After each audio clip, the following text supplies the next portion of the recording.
afternoon, football fans, and welcome to the conclusion of 3 and Out, 8 divisions in 8 days, and the conclusion of AFC Week here on 3 and Out, 8 divisions in 8 days. I am your host, Larry B., and it has been a great 8 days talking all NFL teams from every single division. Man, that was fun, but the show isn't over yet. We are just moments away from the final installment of the series for this year, and I am ready to rock and roll. How about you? Because today we are talking one of the, if not the hardest hitting division in the NFL, the AFC North. And well, this division is quite I honestly can't even sum it up in one word. This division is absolute chaos. Why? Because as I keep on saying all the way through this show and all the interviews that I recorded, this division had 2 teams at the bottom that were both 8 and 9. That's ridiculous. When you have 2 teams that are that damn good at the bottom, that just goes to show you how strong the division really is. So, alongside the AFC West and the NFC West, I feel like those two are the top neck and neck. This one is right after, you guys. This is going to be a great one. First up, we're talking with Scott Scholl. He's no stranger to IE Sports Radio. His Ravens were a little injury-prone last year. How will they be this year now that, hopefully they're all healed up and they're ready to go and then they can stay healthy? We have newcomer Ralph talking about his Steelers. How will those Steelers do this year? First year without Big Ben. Also, we're talking with our very own Andrew Higginball with his Browns. How will those guys look this year? Will they rebound into the team they were just a few years ago? And then we finish it off with our very own Christopher Lehman talking about those Bengals that were so close to get so far. Will they get there again this season? We'll find out. You are officially tuned in live to 3 and Out, 8 divisions in 8 days, the conclusion of 8 divisions in 8 days and AFC Week, right here on IE Sports Radio, your direct feed for all that is sports.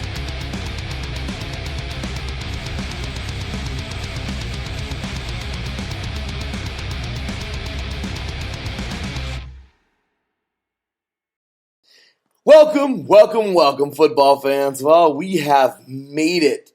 My goodness, we have made it. How about this? I mean, don't get me wrong, my voice is raspy from also all the recordings, all the interviews, okay? I can't lie about that.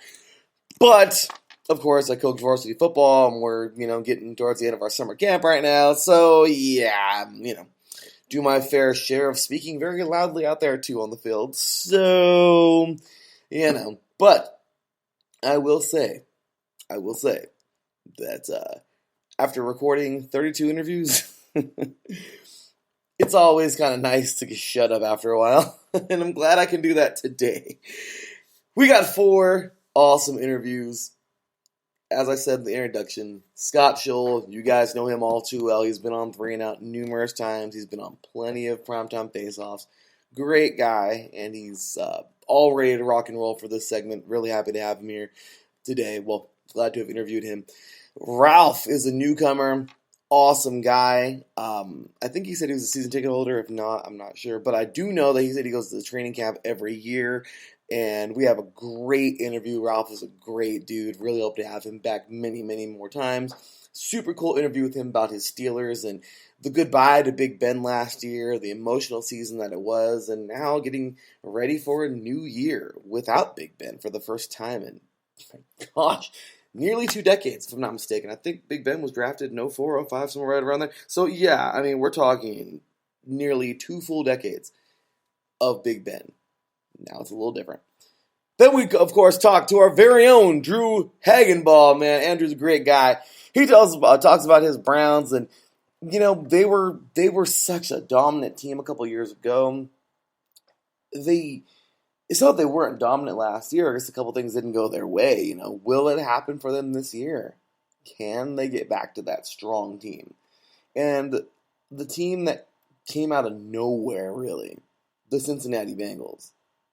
That's crazy, right? I mean, this team a couple years ago, I would have never said they would have gotten the Super Bowl last year. I doubted them a lot last year, and I even admitted it in the show to Chris during the interview. But they did it. They proved me and everybody else wrong.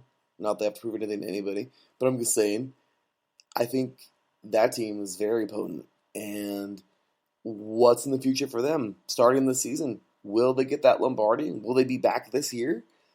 So many great interviews with these awesome people, and I am so happy to have had everybody on this show today and everybody that was on the show in the last 7 shows. Ladies and gentlemen, we have reached the conclusion of 3 and Out, 8 Divisions in 8 Days for the 2022-2023 season. And man, it was fun. So there's only one thing left to do. Sit back and enjoy, because we have ourselves a great show today.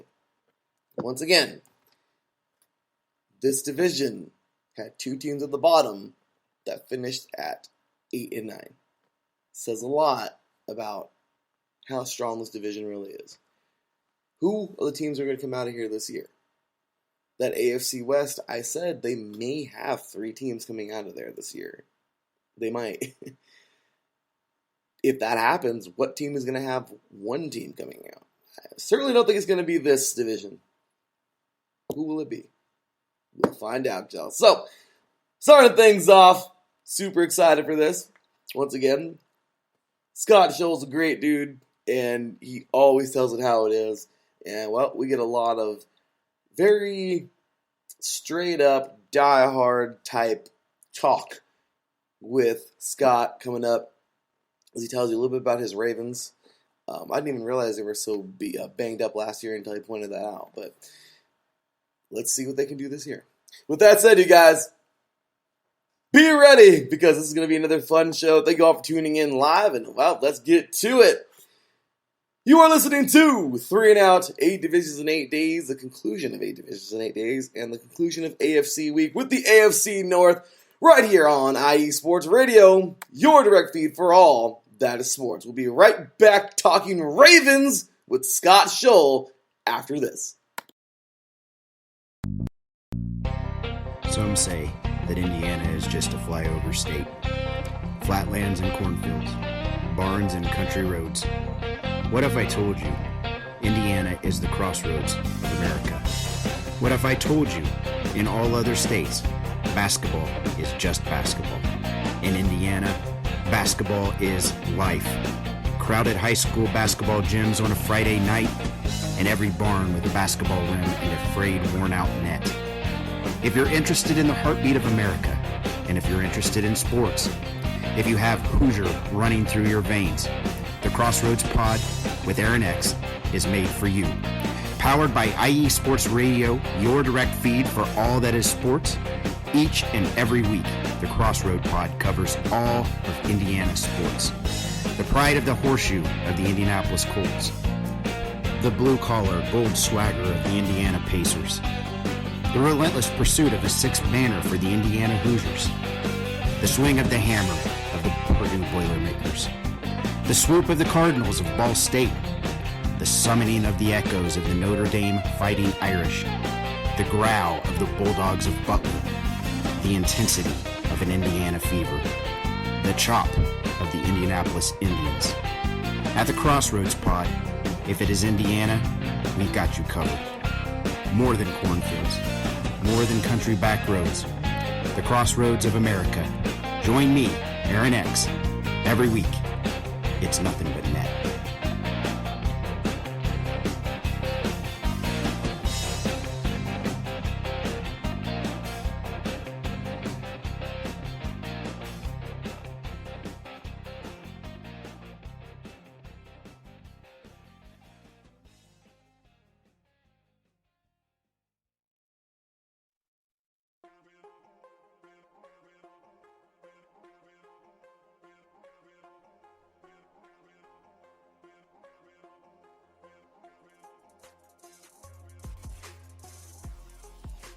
Hello, ladies and sinners. Hello, sports fans around the world.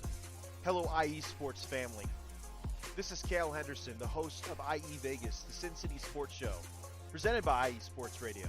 If you folks are interested in sports in the Vegas area, if you're wanting to have a blast for 1 hour every Tuesday night from 7 p.m. Pacific Standard Time to 8 p.m. Pacific Standard Time, this is a show built for the Vegas sports fans, where we feature the Las Vegas Raiders, the Las Vegas Golden Knights, the Las Vegas Aces, and the University of Las Vegas, Nevada Rebels.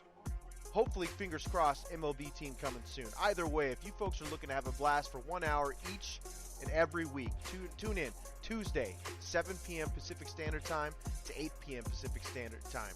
If you folks are interested in Vegas sports news, go to our Twitter, at SinCities_IESR, and you can speak with me, the host, Cale Henderson, at Cale_Henderson on Twitter. At any time, be happy to reply. Always want to reach out to our fans. Again, the Sin City Sports Show, presented by IE Sports Radio, your direct feed for all that is sports.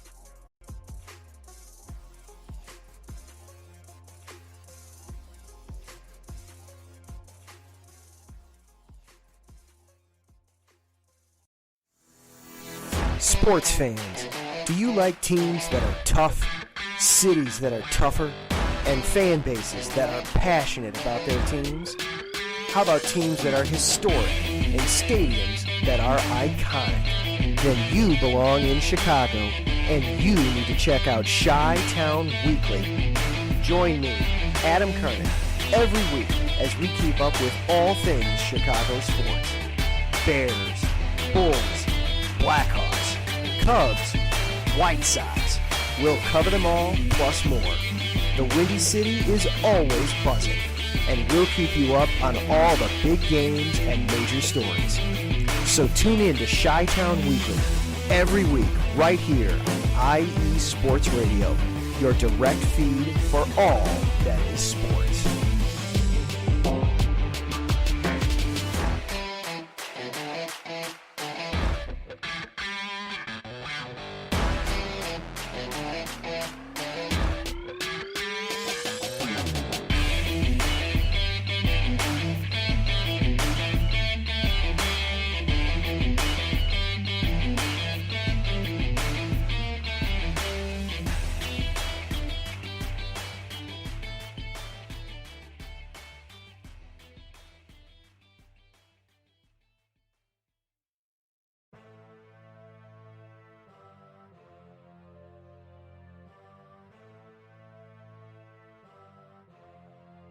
What's going on, everyone? Are you a fan of the greatest sport in the world?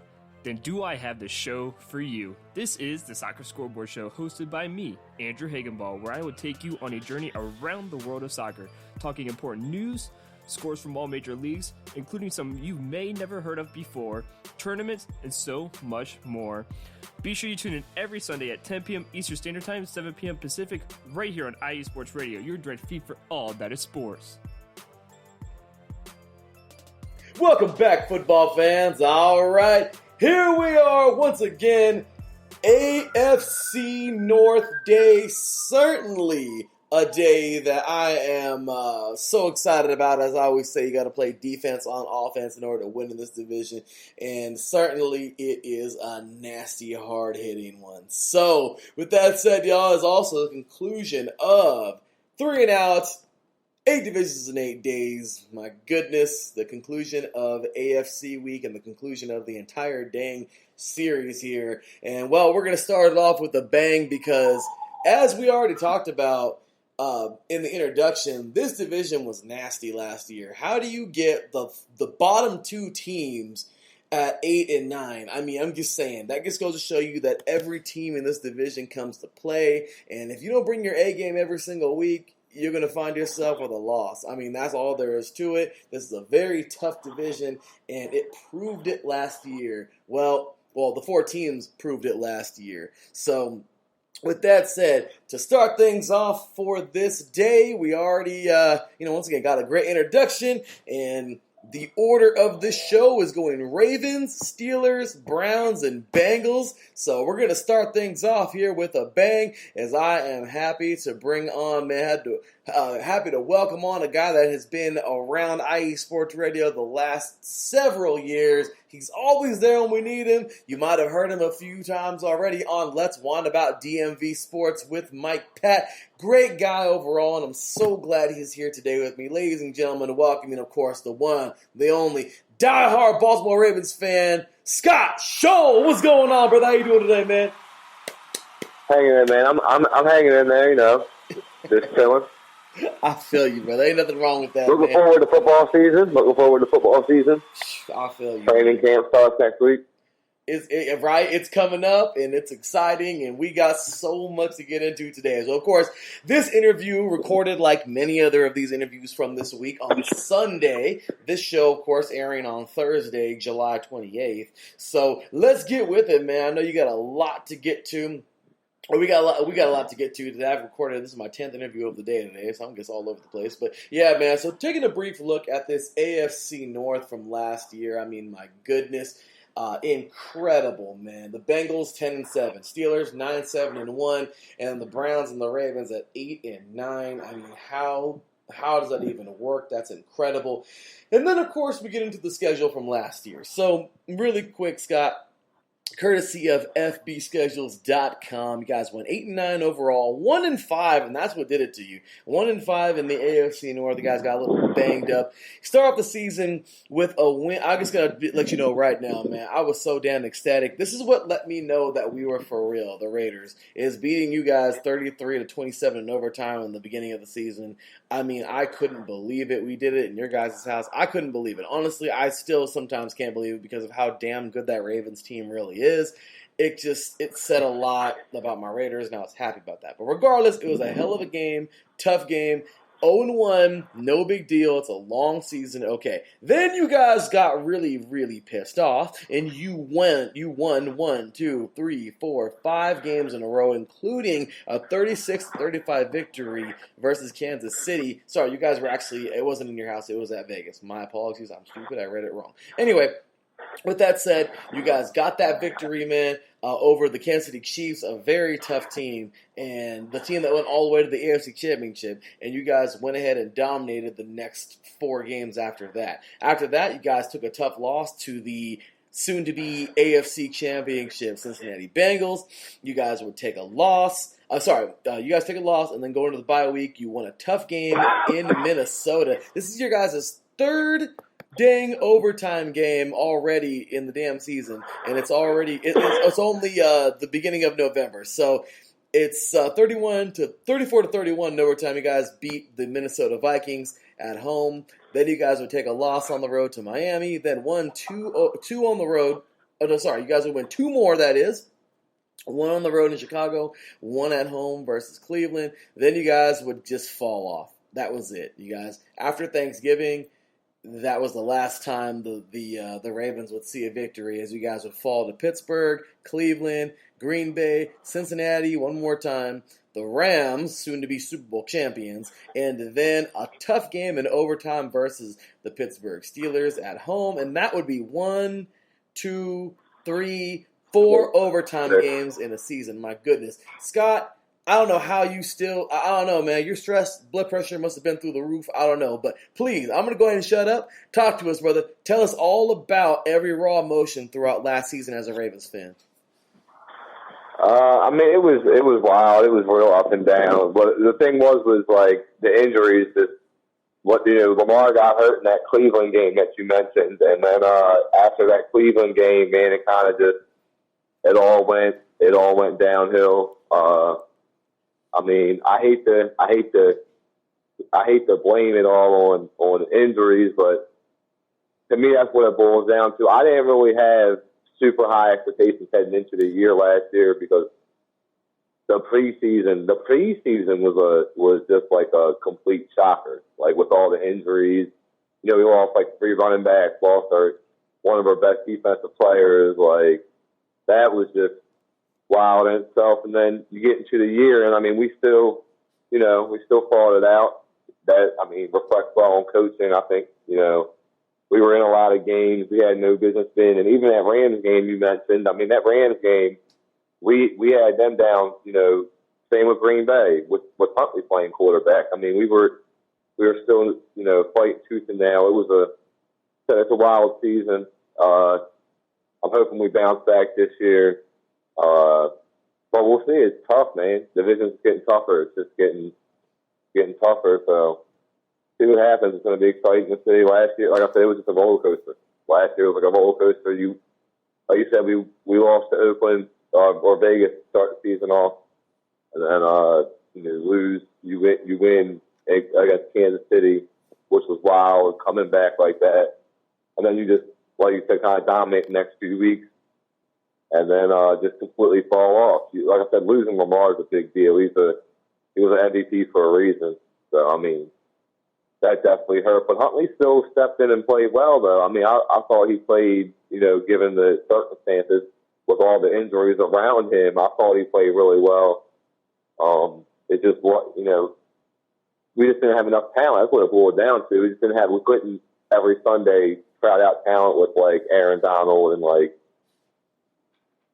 Stafford and them guys and Burrow and Chase and Mixon. I mean, those are superstar players. You need your superstar. You need your stars too, man. If you don't have them, it's not going to align for you. It's just like I said, the dudes fought though. They fought. There's only a few games where it was like, oh yeah, we got, kicked in the mouth pretty good. But other than that, we were in every single game we played in. Absolutely, man. That was crazy to think how tough that season was for you guys. But yeah, man, the injury bug got you guys pretty good. But hey, you know what, man? Regardless, we're gonna close the door on that season last year, and we're gonna jump on into this year, man. Off season, courtesy of overthecap.com. There were some big pickups, some big departures. You had Marcus Williams, safety, coming over from the Saints to play for you guys. I thought that was pretty big. Kyle Fuller is now headed on over from the Broncos. Another big one right there. Sammy Watkins will be making his way to the Packers. Tavon Young will be headed on over to the Bears.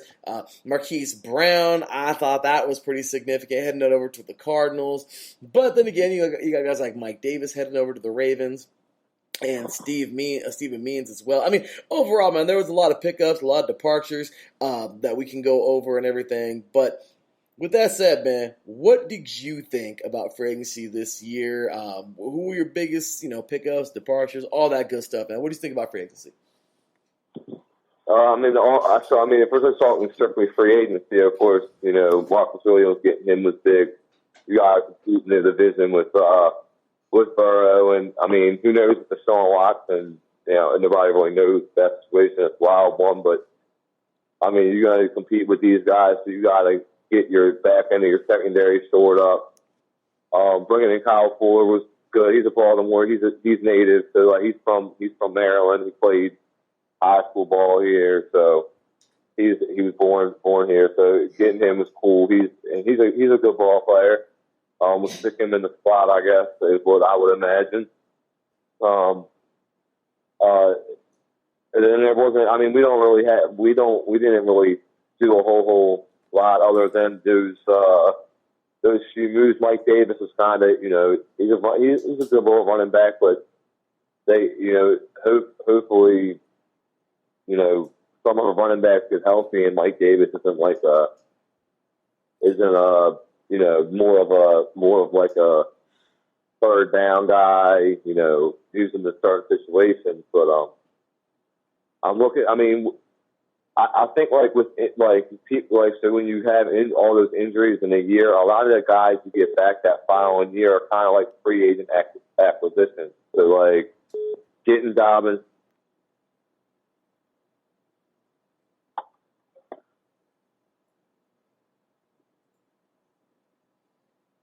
Oh, my apologies, you guys. Sorry about that little fiasco right there. We're giving Scott a little bit of a call back. My apologies. So go ahead and get him right back. Hey, Scott, my apologies about that, brother. Yeah, I'm here. You there? Yeah, my bad, man. I dropped the call accidentally, man. Go on ahead. Okay. Sorry about that.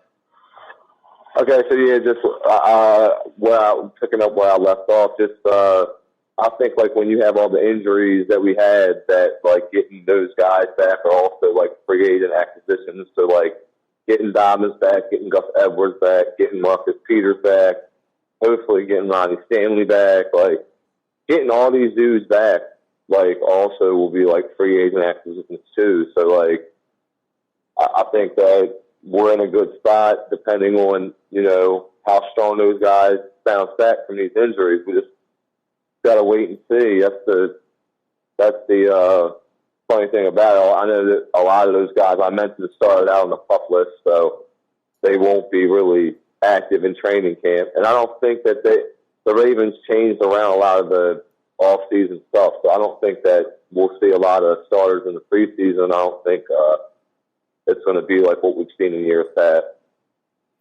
Yeah, but I'm with you, man. Once again, my apologies on that. But yeah, man, I completely agree. I think right now there were some good pickups, some things going on, you know, some moving pieces. But I think, you know, the real deal happened here in the draft. And you know, solid pickups in my opinion. Guys, in the first round, 4th overall pick, Kyle Hamilton. I mean, absolute beast. Safety at Notre Dame. You guys, once again, it's all about that defense, and I think you guys brought somebody aboard who can really make it happen back there for you guys in the secondary. Also, your second first-round pick. That's right, you guys got 2 of them. So, 25th overall pick, Tyler Linderbaum, center from Iowa. This dude is a damn monster. I am seriously so excited for this pick because the guy is an absolute beast. You guys got a professional people mover. If you forgot who said that at the Hall of Fame, dang, who the heck was that? Anyway, all I know is this guy is a monster. You guys got a quality center who can really, really ramp up that offensive line. You need it because you guys got a very good quarterback.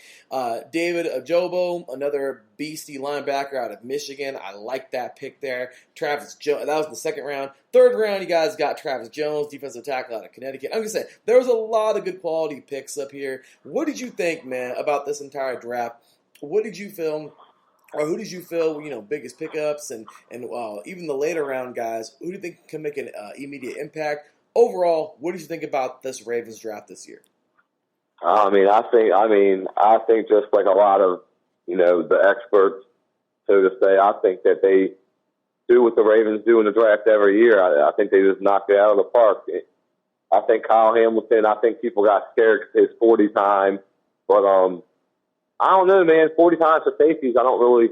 Ed Reed was, you know, one of the best to ever do it at safety, and he ran like a 4.54 or something, or 4.56. It was, I mean, you don't gotta be fast. It's more of an instinctual position and just, you know, rangy, having long speed. You ain't gotta pick up. I mean, some guys don't run a 40 fast. Don't mean they're slow guys though. It's all about that pickup and how quick you can sink your hips and get out and go. And I think he covers a lot of field. I like him a lot. I didn't think there was any way he was falling to 14. I didn't think he was making it past Atlanta, honestly. But once he fell down there, it was like, yeah, that's such a value pick. I mean, I know we picked up another safety, but we're playing it. I mean, the NFL, the way it is today, everyone's going to playing a lot of nickel-heavy defenses. Yeah. You never have enough of those type of, like, hybrid safety guys. He does a lot. The other first-round pick, you know, we trade Hollywood, which, I mean, I like Hollywood. I thought, you know, he had his ups and downs, just like the whole team did last year. Mm-hmm. I feel like he quit on a lot of games and stuff, too, though. Like, once Lamar was hurt and stuff, I feel like he really let us down. But trading him and then getting Linderbaum with that pick that they got from him, I liked it. I thought that was another good value pick there. Then, of course, you get Ajabo. Ajabo was hurt. You know, he got hurt in his pro day. So he would have been Ajabo would have been a top 15 pick had he not got hurt in his pro day. We get him in the second round, which was, I thought, again, a value pick.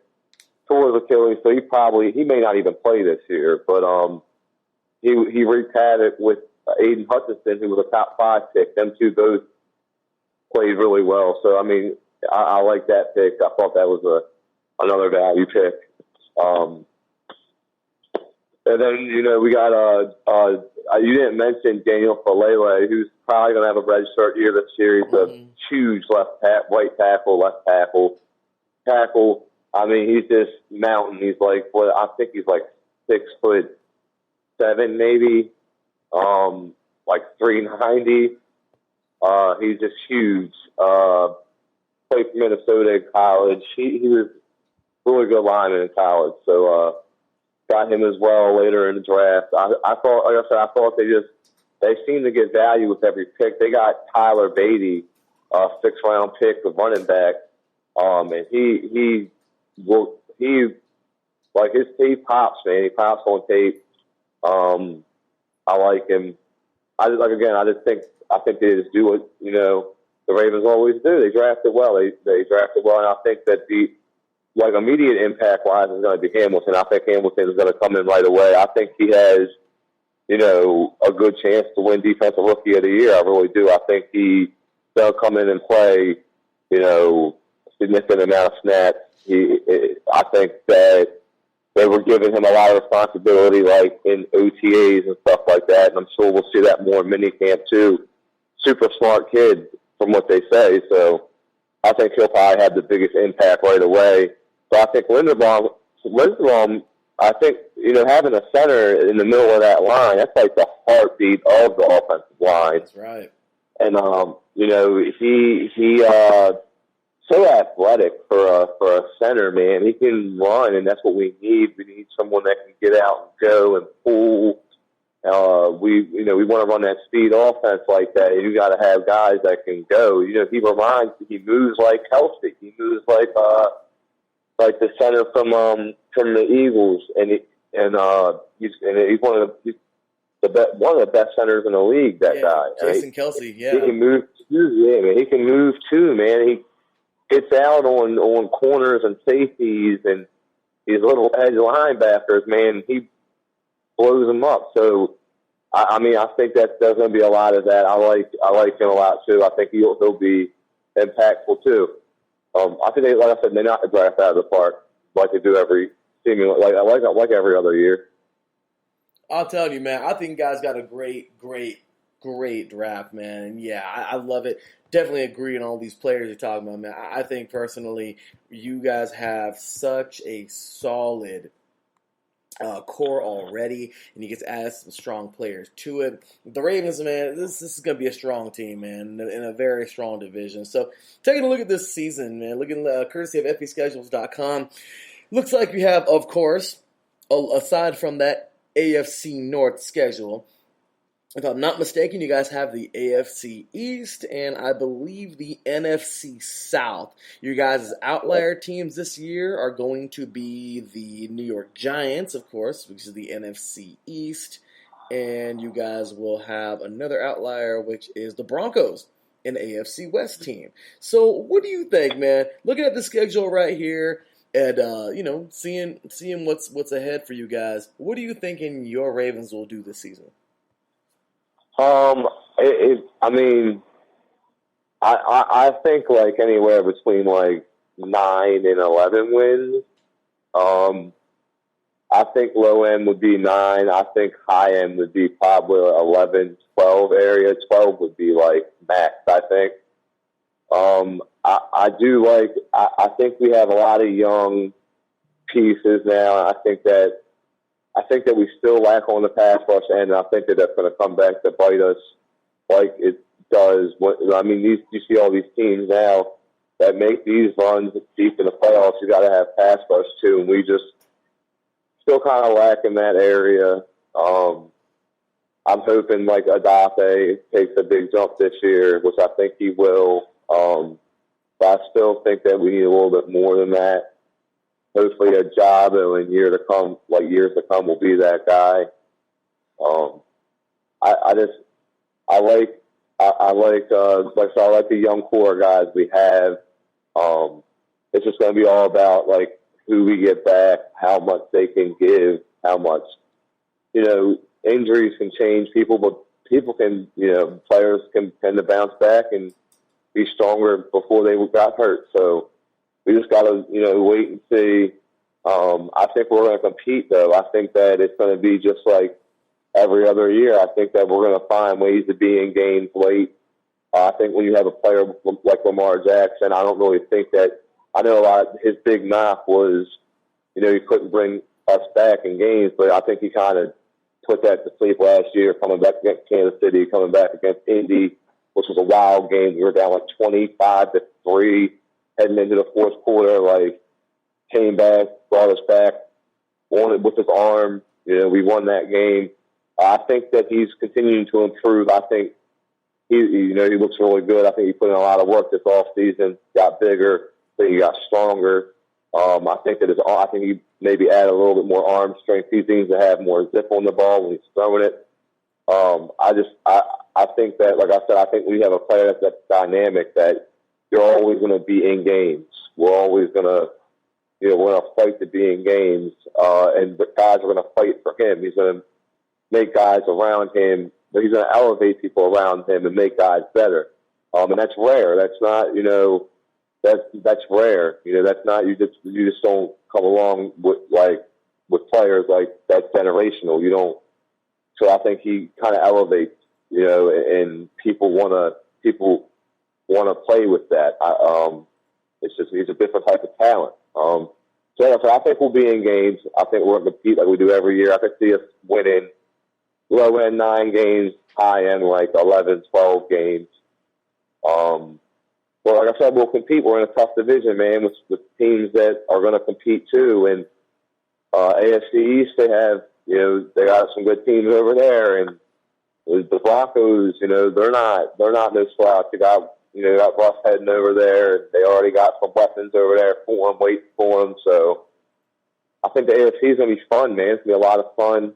There's going to be a lot of battles in the AFC, especially late in the year, when teams are, jousting for playoff positions, and I think this is where the Ravens will be. I think we'll be one of them teams jousting, for a playoff spot, and you're going to have to win. I think you're going to have to win 10, 11 games to get it in the AFC this year. I just think it's going to be tough. Man, I couldn't agree more. I think right now this team is so dang solid. You guys have a ton of weapons. I'm telling you, man, I like the Ravens. I think this entire division is going to be another really hard division, man. I mean, we've already gone over in the AFC, in the NFC last week, in NFC week. I mean, we already know the NFC West is probably going to be the cream of the crop of the NFL, or possibly of just the NFC, but maybe the entire NFL. We know the AFC West is nothing to play with, because now all 4 of those teams are jacked. And we saw last year that the AFC North, I mean, come on, man. You got, like I said, you got 2 teams at the bottom of the damn division. Literally the bottom, that are 8 and 9. That's ridiculous. You know what I mean? That's a scary division.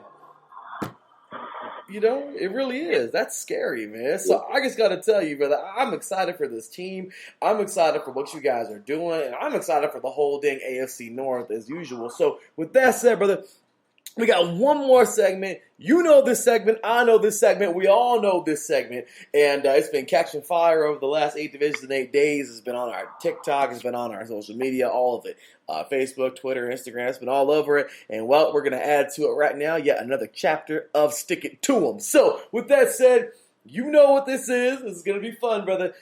You have 3 other teams in this division who you love to not like. And the funny thing is they don't like you right back. That's how it goes, and that's what makes the sport great. With that said, or one of the things that makes the sport great. Scott, let us know, brother. You just talked about the Ravens seasons. So sum up the other 3 teams' seasons in 2 minutes. Please, let us know how you think those 3 teams are going to do this season. And, of course, let us know how you really feel about those teams. You could be nice and respectful, you could be mean and ugly, or you could be a combination of both. Without further ado, 2 minutes are on the clock. Scott, stick it to him. All right, so all I know is, I mean, since he's going to be tough, I don't, a lot of their fans are kind of getting out of hand. Like, I don't think like Super Bowls are just like something that's easy to do, but they got a good young core. I think they'll be tough. Cleveland, it just depends, man. You could really, I mean, Cleveland might be a 5-6 win team if Deshaun don't play. So, like, in a tough AFC, in a tough division, if Deshaun's not playing, I think they could struggle. I see Pittsburgh probably. Pittsburgh's still going to compete. I think Pittsburgh will still compete. I think there's a lot of talent in the division. It just depends on what happens with Cleveland. You know, Cleveland could be that's like a shifting of power in the division, depending on if one player plays or not. So you really just got to wait and see on their end. They could, like I said, they could end up being a 6-7 win team if he don't play. So that could flip the whole division. You're talking about, you know, a couple extra wins for every team in the division. I think if he don't play, I think that every team could beat them in the division if he's not playing. I think Pittsburgh's probably going to be the third place team more so. If we're just, on paper, but you got to play the game. So, I think that Baltimore and Cincy will be the teams that are battling. I think Pittsburgh will be fighting right for like a wild card spot like they always do. I think, I don't think Cincy will. I think Cincy will win like they did that last year, like 10 wins, maybe 11. Maybe 9. It just depends on which way the ball bounces. I think that there's just a lot of talent in the whole conference, but like in our division, there's just a lot of talent. And I think that Baltimore and Cincy would be the two teams battling it out for the division at the end of the year. But you never know, though. You never know. Pittsburgh's got tough defense. They're gonna definitely force you to, you know, play sound fundamental football on the offensive side. So, if anything else, the quarterback situation may be a little bit shifty over there, and that's why I think that they probably more so the third place team. And I think quarterback play is a big deal. I think, you know, you look at the Bengals and the Ravens, and I think that their quarterback play will probably be the most consistent, given the circumstances right now. And I think that's what will put them two teams over the top. I still like to think that the Ravens will end up winning the division, but like I said, Cincy's tough, man. They got a lot of young talent, but I just think they might be a little bit big-headed too, coming off of, you know, that run they had last year, all that emotion. I think that, you know, sometimes that works against the team too. So I don't know. We'll see. It'll be fun. It'll be fun nonetheless. I know that it's gonna be fun to watch. Nice work, brother. As always, great job, man. And the way to put it out there, very respectful. I like that. A way to make it happen, to, you know, just throw love, but at the same exact time, let everybody know, hey, we're right here too, and we ain't going nowhere. So, wonderful job, Scott. It's always great, brother. Please let everybody know, man, where can all these diehard Ravens fans find you, man? At Soul for Real on Twitter, and on Instagram, you can just type my name in, Scott Soul. I'll pop up. Same thing with Facebook, Scott Soul. Yeah, give me a follow. It's just all Ravens content. Really Baltimore, Maryland sports. Big Terps fan, big O's fan. O's are doing really big things right now, too. A lot of young talent. So, yeah, it's all like Baltimore sports content, really. I like to talk sports, man. So, yeah, follow me. That's what's up, brother. Hey, man, thank you so much for being here tonight and helping recording this out and helping us out. Always do a great job, and look forward to having you on many, many more episodes to come, man. Thanks again. God bless you and your family. Have a wonderful rest of your week, brother, and we will talk to you soon. Thanks again. No problem, man. Thank you, bud. Anytime. I appreciate it. Hey, same here, brother. The appreciation goes both ways. Take care, brother. We'll talk to you soon. All right, man. All right, take care, man. All right, y'all. That was Scott Scholl, man. Great dude. What a job, man. Always bringing the heat. Respectful guy, man. So super cool guy. And that is going to do it for the first team here of AFC North Day. We wrapped up the Ravens, and well, next up we got them Pittsburgh Steelers. We're going to the Steel City. So, with that said, y'all, you are listening to 3 and Out, 8 Divisions in 8 Days, AFC Week Day number 4, the conclusion of the AFC weekend, of course. Good old AFC North style, y'all. So, we will see y'all when we get back. We are talking Steelers coming right up, y'all. Hashtag here we go. Steelers are coming up right after this.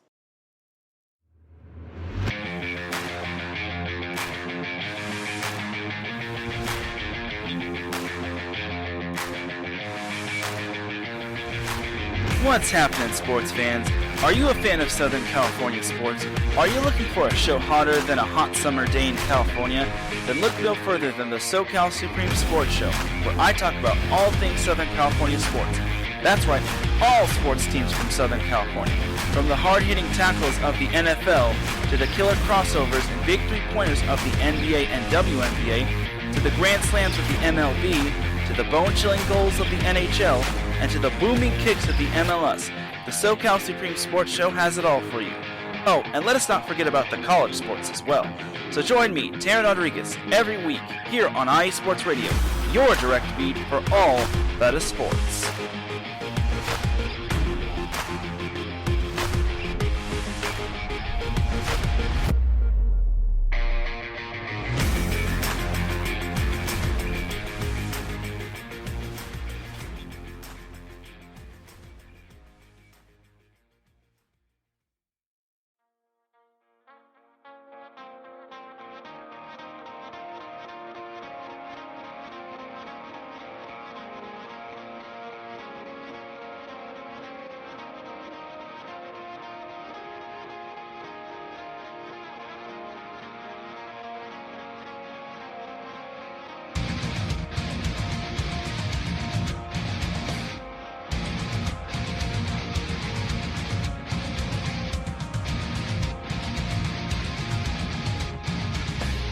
Hey sports fans, do you like wine?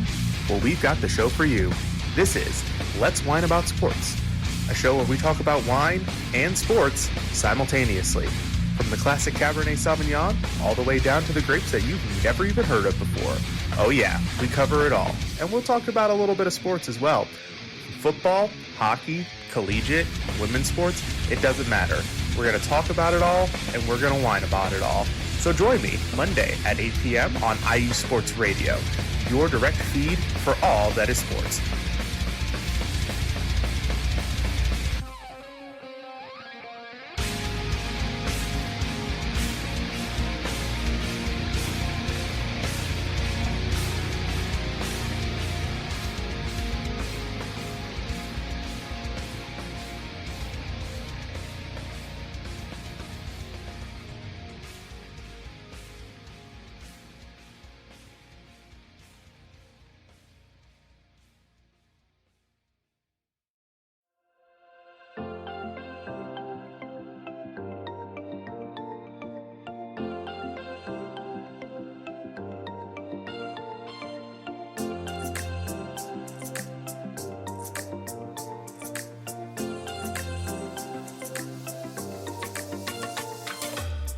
Are you a fan of Buffalo sports? Are you thinking of changing loyalties and becoming a Buffalo sports fan? Do you even know where Buffalo is on the map? Did you know Canada is closer to Buffalo than New York City? Welcome to the Buffalo Huddle, every Tuesday night at 7 p.m. Eastern Standard Time and 4 p.m. Pacific Coast Time on IE Sports Radio, your direct feed for all that is sports. I'm your host, Patty Bax. This is a podcast designed for you, the passionate sports fan. I know you love your sports. Who doesn't? I cover Buffalo sports and so much more by bringing in the human elements. I call it Buffalo Sports with a Twist. Join me as we take a journey into the world of Buffalo sports. I guarantee you'll fall in love with Buffalo just like I did. Each week we start with an inspiration, question of the day, a Buffalo fun fact, and our weekly challenge to you, the listener. Come huddle up with me. Every Tuesday at 7 p.m. Eastern Standard Time and 4 p.m. Pacific Coast Time for the Buffalo Huddle with Patty Bax on IE Sports Radio, your direct feed for all that is sports. As we say in Buffalo, go Bills!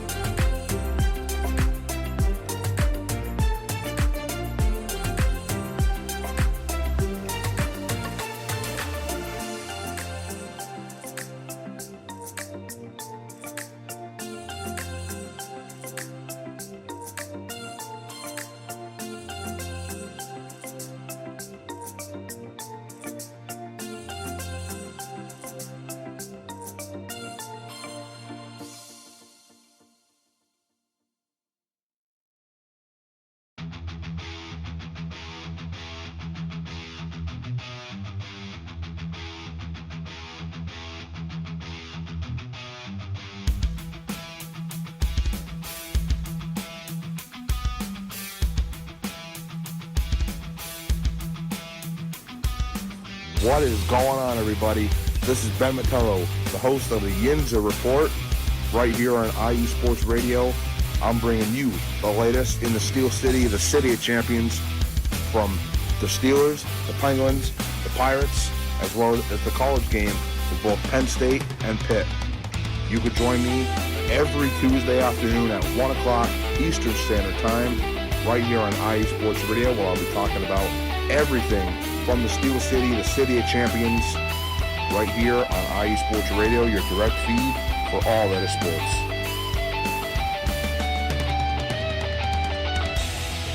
Welcome back, football fans. Oh, there you have it. The Ravens with Mr. Scott Scholl.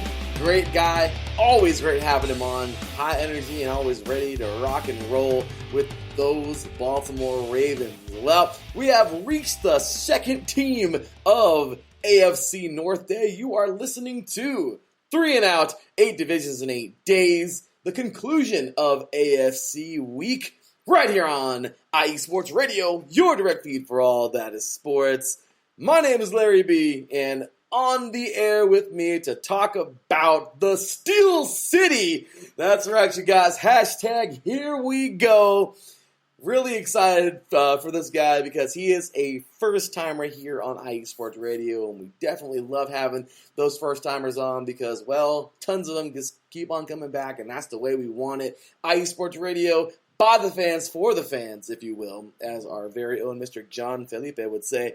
This is just been an amazing 8 years doing this, and all of this time doing this, here on IE Sports Radio, we've had so many wonderful people that I've had the privilege to meet, and it's been a wonderful journey. And then it's like the 5 or 6 years I've been doing 8 divisions in 8 days. I think it's like 5 around there. I've totally lost count when I first started doing this series, but it has been awesome, and just it's always great having these new people come on. And once again, they just I'd love for them all to stay. So with that said, we got ourselves a newcomer all the way from the Steel City to help us talk about those Pittsburgh Steelers.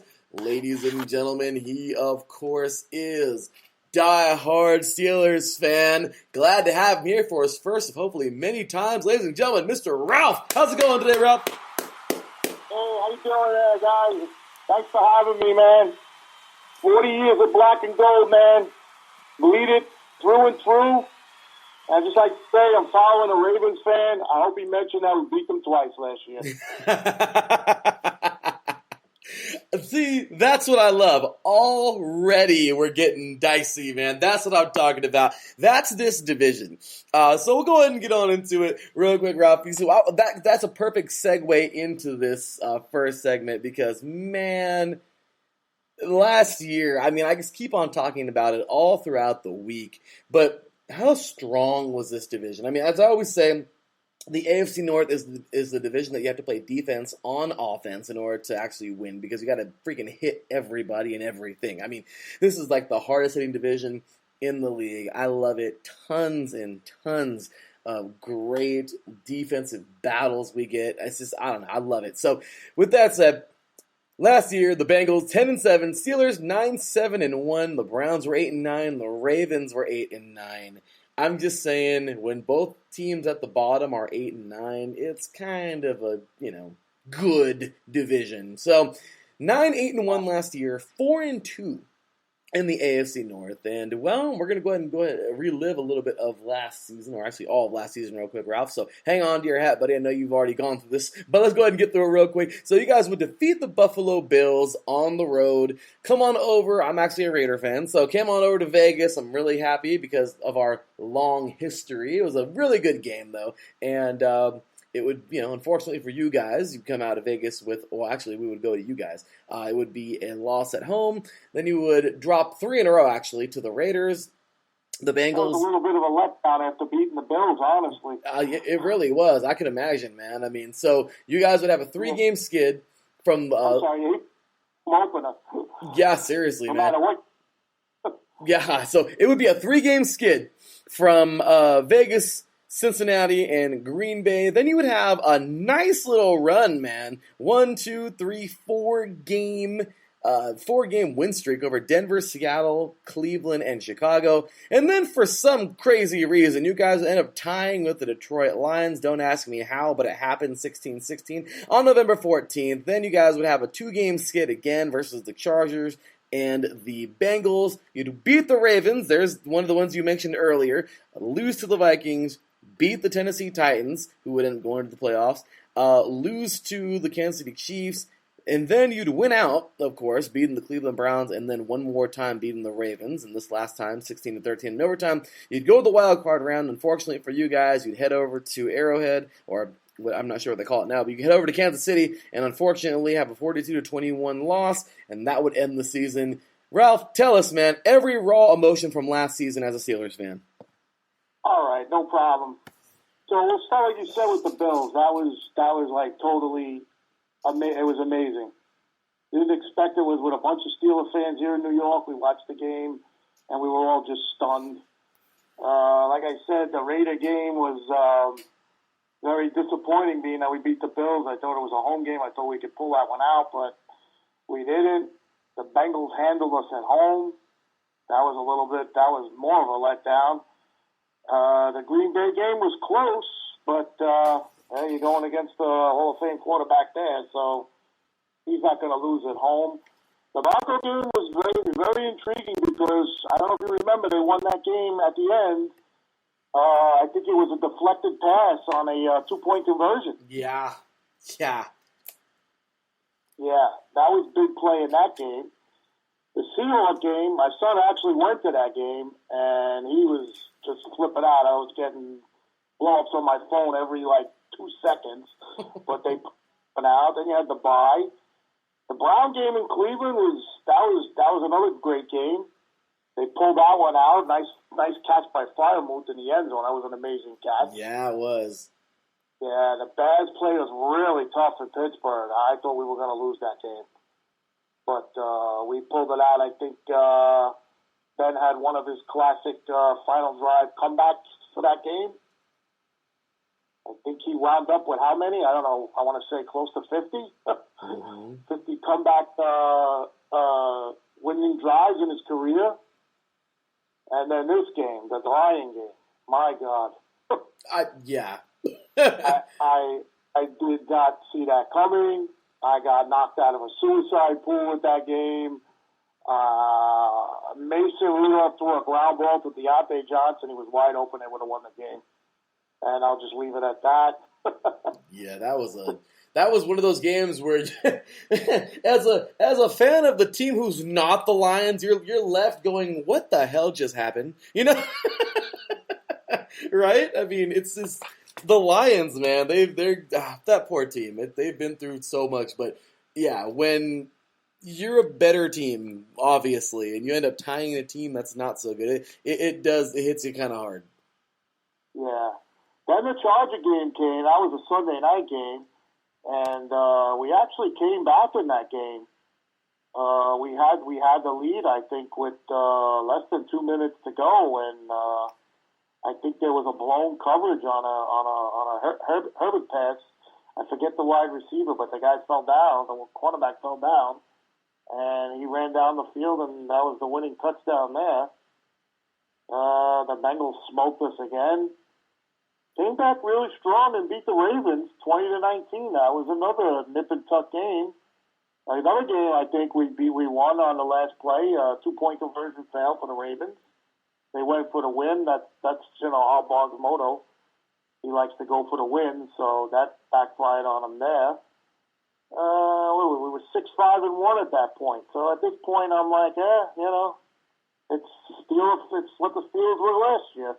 I didn't expect anything great, The Viking game, too, was another game. Ben had one of his classic comebacks, but they fell short. And, Larry, this was my favorite game of the year. The Tennessee Titans, I actually think that was their best win of the year. They were down at halftime. They shut Tennessee out in the second half. I mean, we kicked a lot of field goals, but we won. It was a home game. And I don't know if you remember that game. At the beginning of the game, I think Tennessee was doing some crazy stuff on the Steeler logo at midfield. Yeah, I remember that. Remember that, right? Mm-hmm. You don't do that on an opponent's field. No, that's the exact. I'm just saying, but we got the terrible towels and everything. You don't step on those things, but you definitely don't go do that to a team's logo. Yeah, that's a no-no. The Chiefs, they blow us out every time.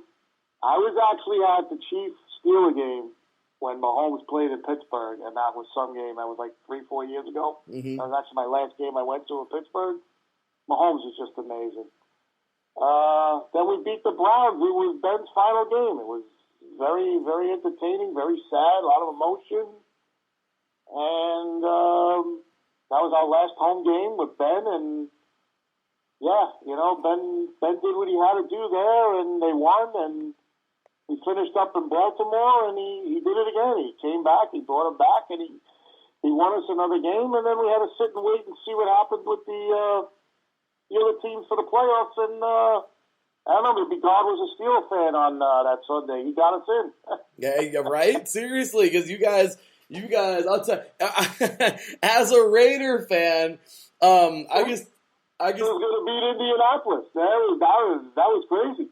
Exactly. Handily, too. We were close. You guys were. That was an incredible season, and I just got to say, hats off to the great Ben Roethlisberger, man. Amazing career. He got drafted when I was in high school, and just seeing him play all these years, the guy has really earned every bit of praise he gets, and there's very few. Don't get me wrong, the Steelers. My goodness, Pittsburgh and the Steeler fans, Steeler Nation, love their Steelers, but there's a special place for Ben Roethlisberger in all the hearts of the Steelers fans. I know that for a fact, and in the hearts of football fans, because he gave us great football. So, great guy. I've been going to Steeler training camp before the pandemic came. Me, my friend, and my son. Well, me and my friend have been going. It was 22 years in a row we went to Latrobe Steeler training camp before the pandemic. Man. My son's maybe at like his, I want to say his 16th or 17th year coming up. We're going again this year and next week. Oh, and Ben was back at every training camp. It was just like this was going to be the first year without him there. We don't know what to expect. It's going to feel weird. That's really cool that you're going, but no, I completely agree. It's going to feel very weird being there with that. So you know what? I got to tell you, what a season it was. And hey, time to close the door on that season. Let's get on into the offseason stuff real quick, Rob. You guys had some pretty big pickups, some departures, of course. Ben Roethlisberger calling it a career. And it continued. You guys got, some departures, or had some departures that I thought were pretty significant. Juju Smith-Schuster over to the Chiefs now. I'm a USC fan. I'm over here in Southern California, so I know a thing or two about him. I'm a fan of his. And seeing Trey Turner also head over to the Commanders. You would have, let's see here, even a backup quarterback, Joshua Dobbs, going to the Browns. Raymond McLeod going to the Niners. So it gets a lot of different moves here, guys going places. But you guys would also acquire some strong players, I feel. We would have here Miles Jack, a very defensive, monster on that defense. I feel that's a major pickup for the Steelers. We had here, what was that? Great signing. Oh, yeah. Great signing. I love that signing. DeMonte Casey, I don't know how to pronounce his name, but I thought he was pretty solid as well. A safety coming over from the Cowboys. You guys, once again, you guys had some pretty solid signings here. Also, let's see here if I was anybody else. Well, you know what? You can go ahead and do that. With that said, Ralph, what did you think about free agency this year? I mean, biggest pickups, biggest losses. Ogunjobi, I think, is pretty solid. I mean, what did you think about free agency this year? Okay, so the way I look at their free agency, I look at it as like they treated it as like a draft. Okay? You needed a quarterback, right? They went out and got Trubisky. They needed a solid center, and they got Mason Cole. One of the biggest signings, you may think I'm a little crazy with this, they brought back Edmonds, the safety. I mean, a lot of Steel fans I talk to really don't care for the guy, or they don't think he panned out to what he was supposed to be. But I think, and another big thing is the defensive coordinator is just Brian Flores from the Miami Dolphins. This guy's defense, he probably sleeps defense, this guy. So I have a feeling that Edmonds is going to turn out to be something really special, and I think it was a great signing that they brought him back. Yeah. Because he knows the system. And whatever Flores, makes happen with the defense now, I'm sure he's going to be in tune to it. Miles Jack was just an insane signing. I mean, I was doing cartwheels when I heard that. I don't blame you. Yeah, that was like, forget about it. Levi Wallace from Buffalo was another good signing. Oh, that's right. I don't think Joe Hayden's coming back. And I don't really think they want to bring him back, but I love Joe Hayden. He was awesome. And another one that I put stars next to was this guy from the Patriots, the special teams guy, Gunnar Olszewski. Oh, that's right. They grabbed him too, and I follow Steel football like I said, and Derek Watt, T.J. Watt's brother, plays for the Steelers, was in on special teams last year. He was almost in on every tackle. And now you got this guy on the other with him. I mean, the special teams has got to be 5-star. I usually don't say it about any type of position on the team, but I think they upgraded their special teams in a serious way. Yeah, I think so, man. You guys had an amazing.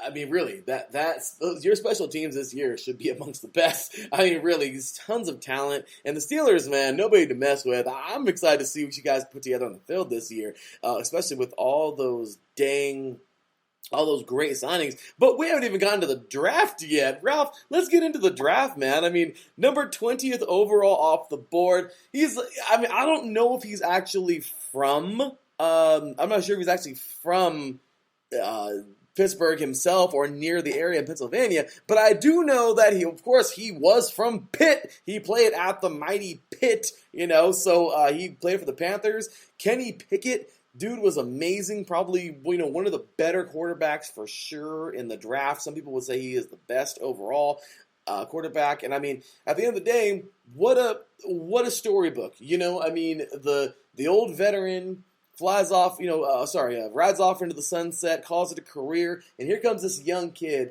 who is, at least from college, homegrown, and he steps right on in to the Steelers. Nobody said he set into the starter position just yet, but I will say, like I said, he is a phenom. I thought he looked great at the Senior Bowl, and overall, you guys get this youngster, and it just makes so much sense. Then in the second round here, 52nd overall, George Pickens, wide receiver out of Georgia. I mean, why not? Because everybody else came from Georgia this year as well. A record 8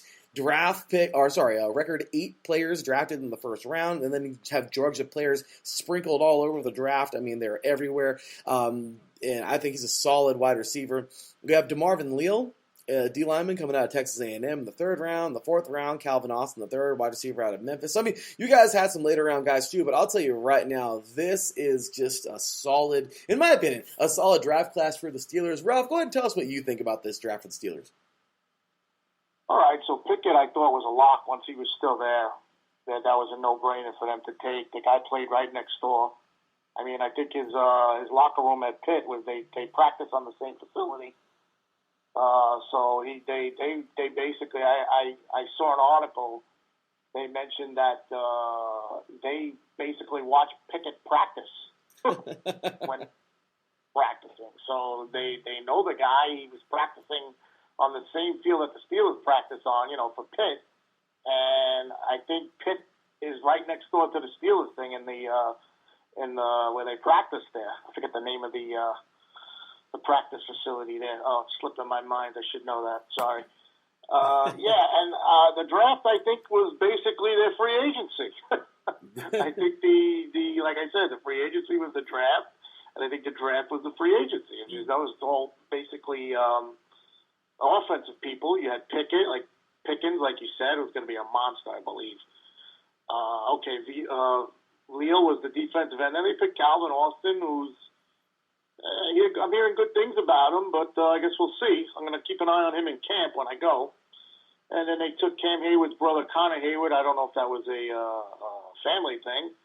And then Mark Robinson is a linebacker. And then they took another quarterback, I guess, just for fun at the end there.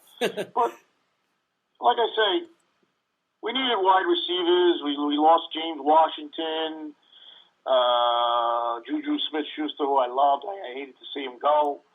Like you said, he was from USC. He was a great guy. I met him at camp 2 years ago when I went. And he was just a joy to hang out with. It's sad to see him go. But overall, I think, like I said, they took Pickens. They took Calvin Austin. They also signed a guy that we forgot to talk about in free agency, Miles Boykin from the Ravens. That's right. You guys did pick up Boykin this year. This guy has been working his ass off. I see with Trubisky in Florida. He looks amazing. I mean, we'll see what happens, but so their wide receiver core is pretty stacked. I mean, not a bunch of great names you would talk about Devontae Adams or something, but these guys, the roof is there for them. The roof is high for them. You know what I'm saying? Mm-hmm. Overall, like I said, I think their draft was a free agency thing, and the free agency was like a draft. That's a great way to say it. I mean, it really was. I mean, now that I look at it, it actually does really look at it that way. And really, the Steelers, I mean, my gosh, last year, that record did not reflect how good they really were. It's just, unfortunately, a few things happened that were head scratchers, and and things do happen. Of course, the Bengals being a strong team, getting all the way to the bowl. But regardless, looking at this year's schedule, courtesy of FBschedules.com, where I got the last schedule, of course, from last year and of course this year, looks like aside from the AFC North schedule, looks like you guys have the AFC East, and if I'm not mistaken, the NFC South. So, and the outlier teams are the Raiders from the AFC West, and it looks like, who else are the outlier as an outlier team? Let's see, who were they? Where are they? It looks like it's going to be the Colts from the AFC South. So, with that said, looking at the schedule here, I mean, it definitely looks like a pretty meaty schedule in there. Some games that you guys could definitely win, but some ones that should be pretty tough as well. Ralph, looking at the schedule, what do you think this year for your Steelers? What do you think they'll be doing? It's very hard.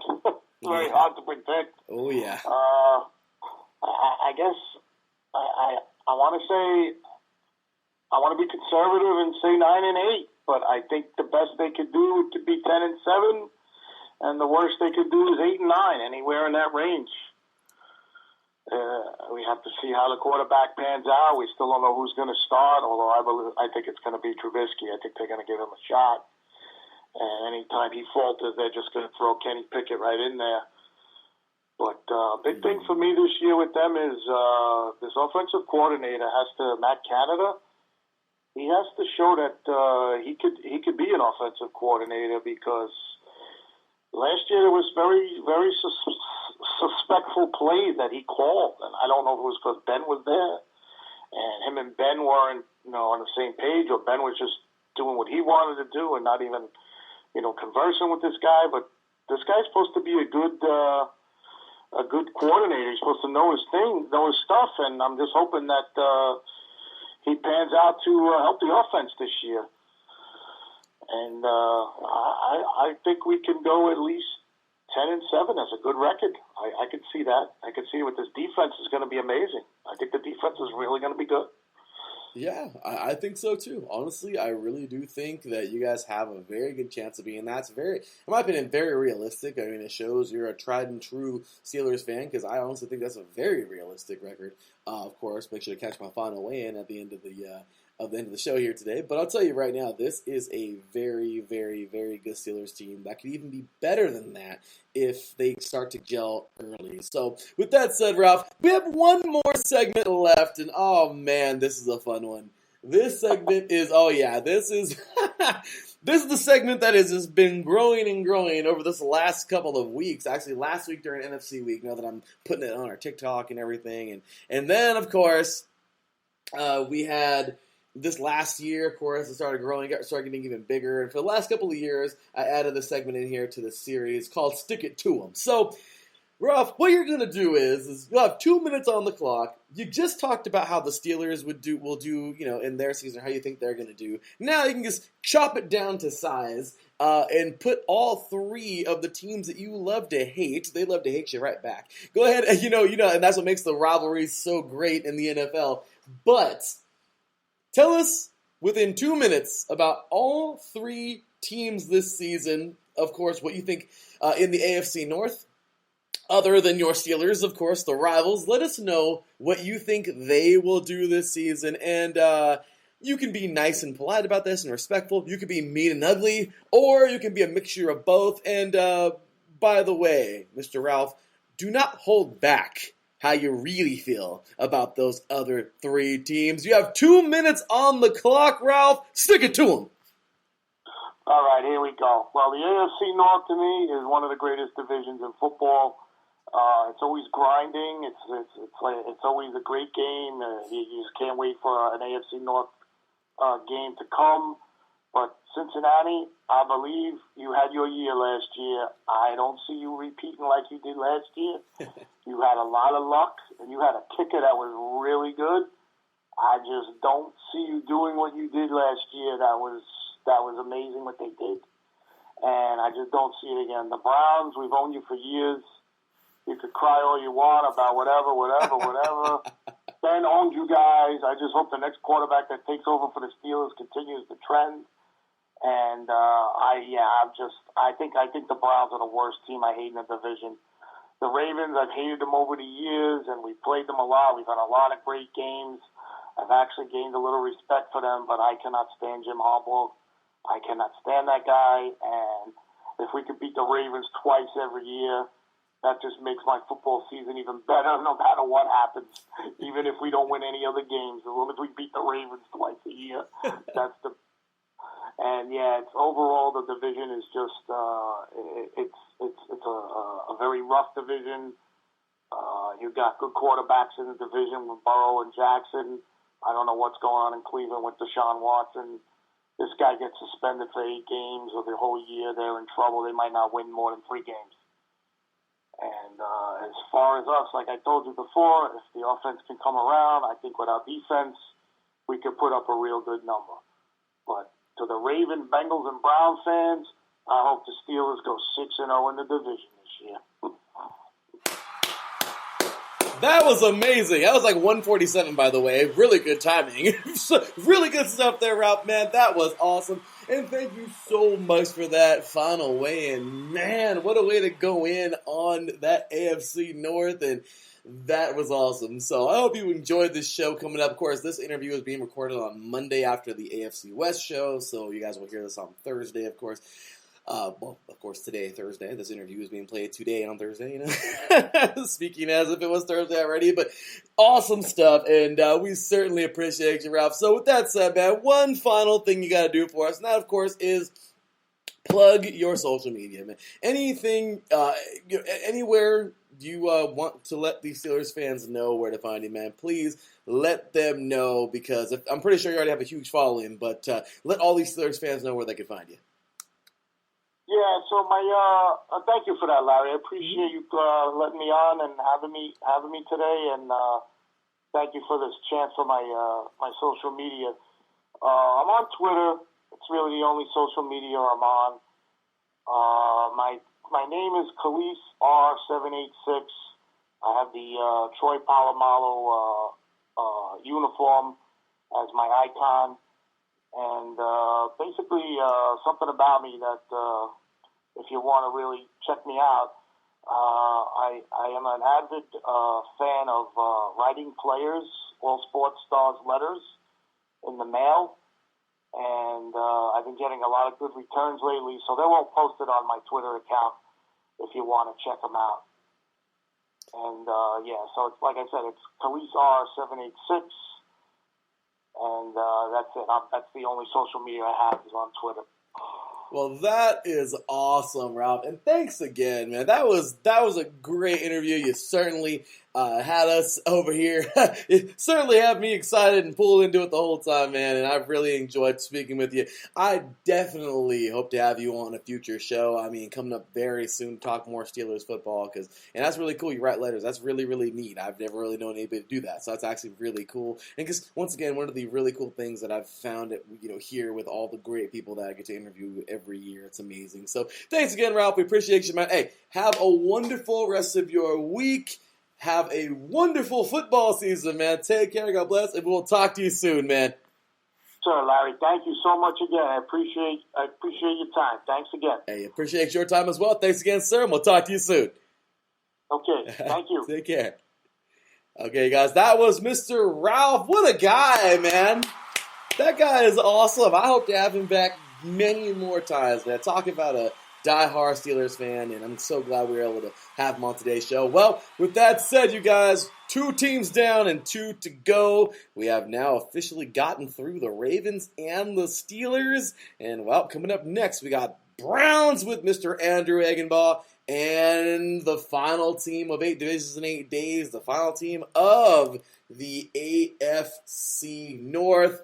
We have, of course, the Cincinnati Bengals with Mr. Chris Lehman from IE Sports Radio. With that said, ladies and gentlemen, that is going to do it for the Steelers.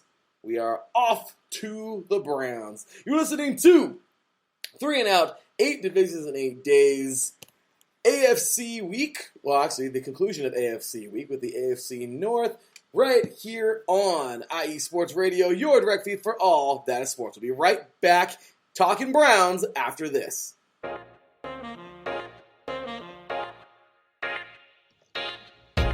What is going on, everybody?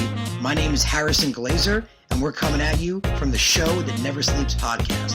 I cover the Jets, the Islanders, the Nets, and the Yankees. This is Pierre Moss, and I cover the Mets, Knicks, Rangers, and the Giants. Our show is live every Wednesday through Spreaker and a bunch of other ways to get our content. Again, we're the Show That Never Sleeps podcast. We talk about all those New York sports. It's a lot of fun. We get into all of it. Please tune in. Again, that's Wednesdays at 6 p.m. And we look forward to having you guys right here on IE Sports Radio, your direct feed for all that is sports.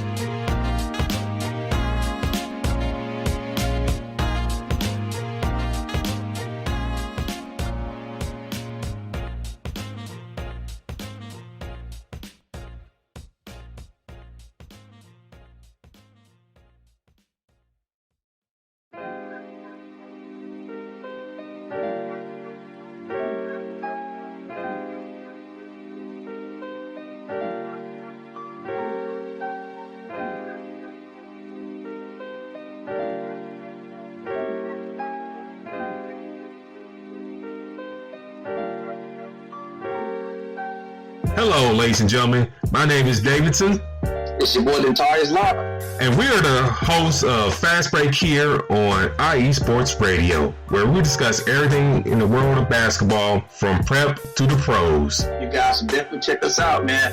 Sunday, 8 p.m. Eastern, 5 p.m. Pacific. We got all the basketball information you guys need, so we look forward to you guys listening in. And please do, because we are the best basketball show on this side of the Mississippi. And please do check us out on Twitter at FastBreakISR. D-Lock, where's our time again? 8 p.m. Eastern, 5 p.m. Pacific. That gives you guys plenty of time on a Sunday. Tune in.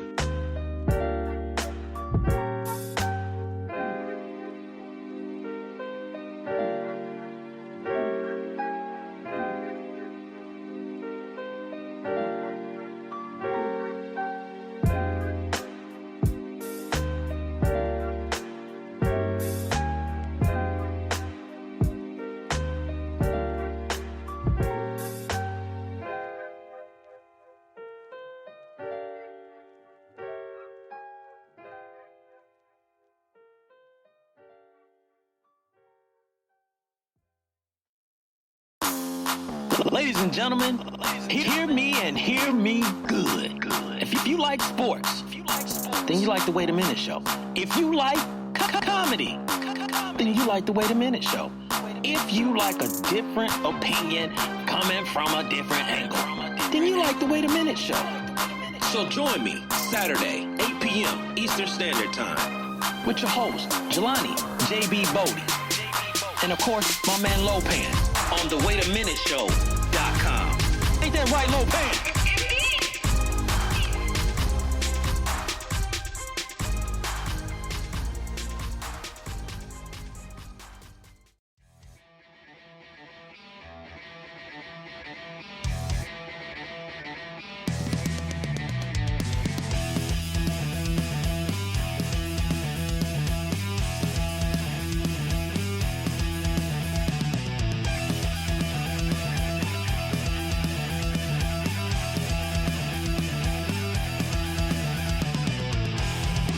It's IE Sports Radio.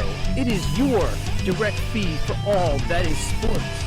It is Philly Sports Talk with Cash and Chris every Tuesday night right here on IE Sports Radio, your direct feed for all that is sports. Philly Sports Talk with Cash and Chris is the most comprehensive view on Philadelphia sports exclusively right here on IE Sports Radio. You know what it is, your direct feed for all that is sports. Tuesday night, IE Sports Radio, Philly Sports Talk with Cash and Chris.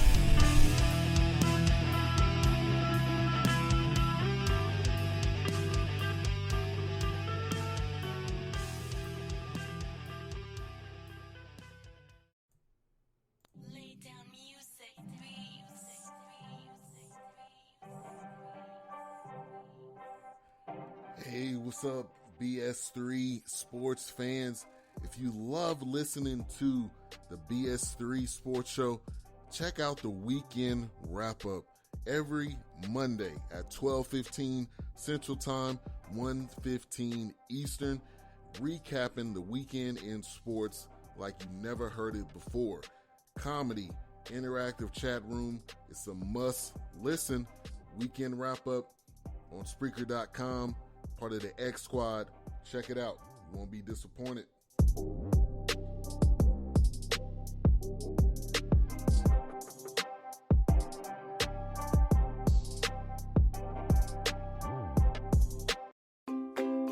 Were you listening to a great game on USRN, but then the Wi-Fi crashed in the final seconds? Or do you simply want to listen to the best calls we here at USRN have to offer? Well, then you need to go check out our Audio Boom page. It holds a collection of our best calls that you don't want to miss. How do I get there, you ask? You can download the Audio Boom app and look up Ultimate Sports Radio, or simply go to audiobook.com/Ultimate Sports Radio. And as always, thanks for listening and making USRN one of the most talked about sports networks on Mixler.com.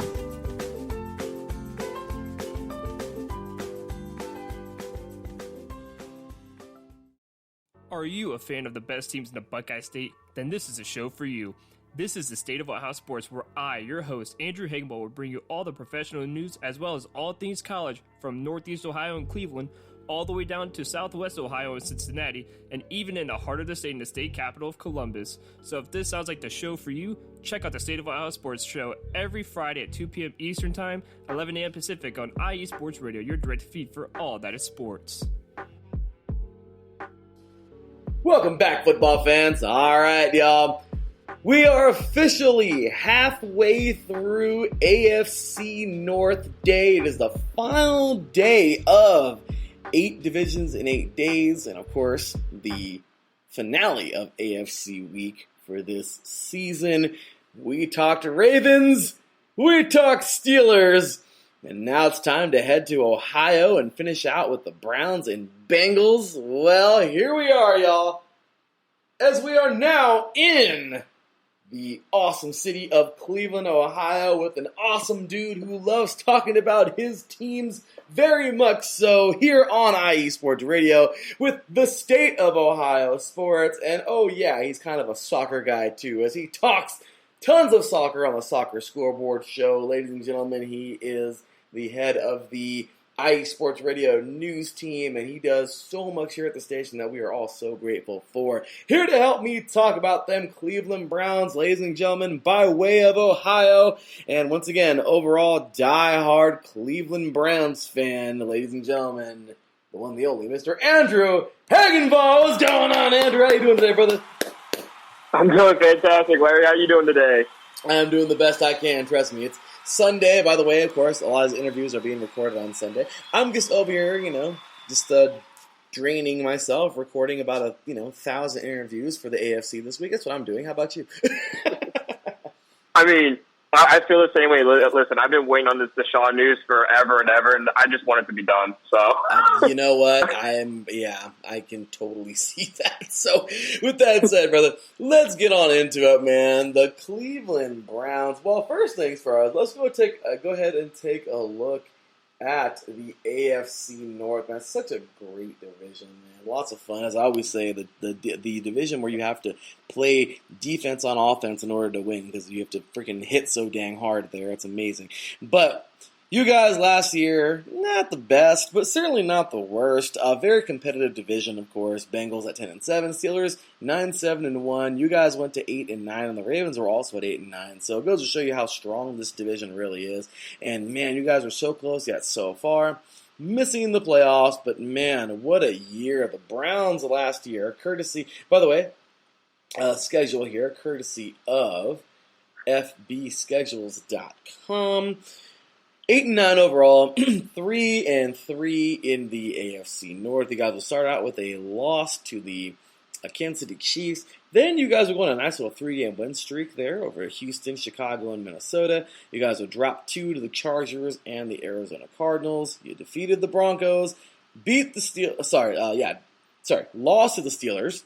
Defeated Cincinnati very handedly, 41-16 in early November. Then you would get destroyed by a I guess you could say, pretty okay New England Patriots team. Barely beat the Lions, lose to the Baltimore Ravens, go on a bye week, come back and play the Ravens, and then beat them this time around. Fall to the Raiders. I remember that happening. That was like a lot of COVID injuries, a lot of COVID departures or non-active players because of that. Then that was really it, man. You had a 3-game skid. Raiders, Green Bay, and Pittsburgh. You would defeat Cincinnati in Week 18. Regardless, though, it wasn't enough to get you guys in the playoffs. And there you have it. Andrew, give us every raw emotion as a Browns fan last year.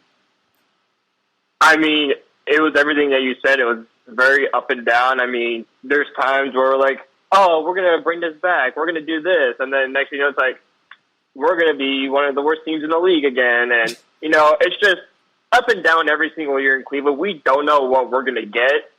And it's just been like that for years and years. You don't know what you're going to get here. You're either going to get a team that's going to get murdered every year or a team that's going to surprisingly do pretty well. And, I've been at a few of those games. I went to the Detroit Lions game. It was very underwhelming. It was very cold and very wet and rainy, but again, very underwhelming performance for a team that you should be able to beat by a large margin. And then I was at the last Steelers game, Browns game in Heinz Field, and again, it was just one of those things where it's just the game just wasn't there for either team. But it's a game that you could have just came back with a couple plays and just won it, and you just never did. And now you did what you could. You shored up the offense, and you got yourself a new quarterback, and you shored up your defense even more than what you had. So hopefully this season's a turnaround. I'm right there with you, brother. You guys had a season to kind of remember and forget at the same time, because it was like good and bad. It was crazy how up and down it was. But take a look here at free agency. So way to close the door on that Brown season last year, and now we get into free agency, and there was some big time departures, for every team. Big time departures, big time pickups, and everything. So, of course, the Watson case, I think that's the elephant in the room. So many things going on. Once again, all thoughts, comments, and opinions and everything are their own here at IE Sports Radio. And hey, whatever it is, it is. I'm just here for the football. So whatever happens with the quarterback situation, I guess we'll find out. But one of the two, either Watson will or will not play for the Browns this year, and that's it. That's really all there is to it. So we'll find out what happens after that. At least that's what I understand. I don't really follow the case or anything too much. I just know that it's either going to be a yay or a nay. But at least that's what I think, or whatever. But Amari Cooper, though, is headed on over now to the Browns. You guys, Landry will be headed over to the Saints. You guys will retain Jack Conklin. Austin Hooper now is headed to the Titans. Baker Mayfield is headed on now over to those Panthers. Mr. John Felipe was very happy about that.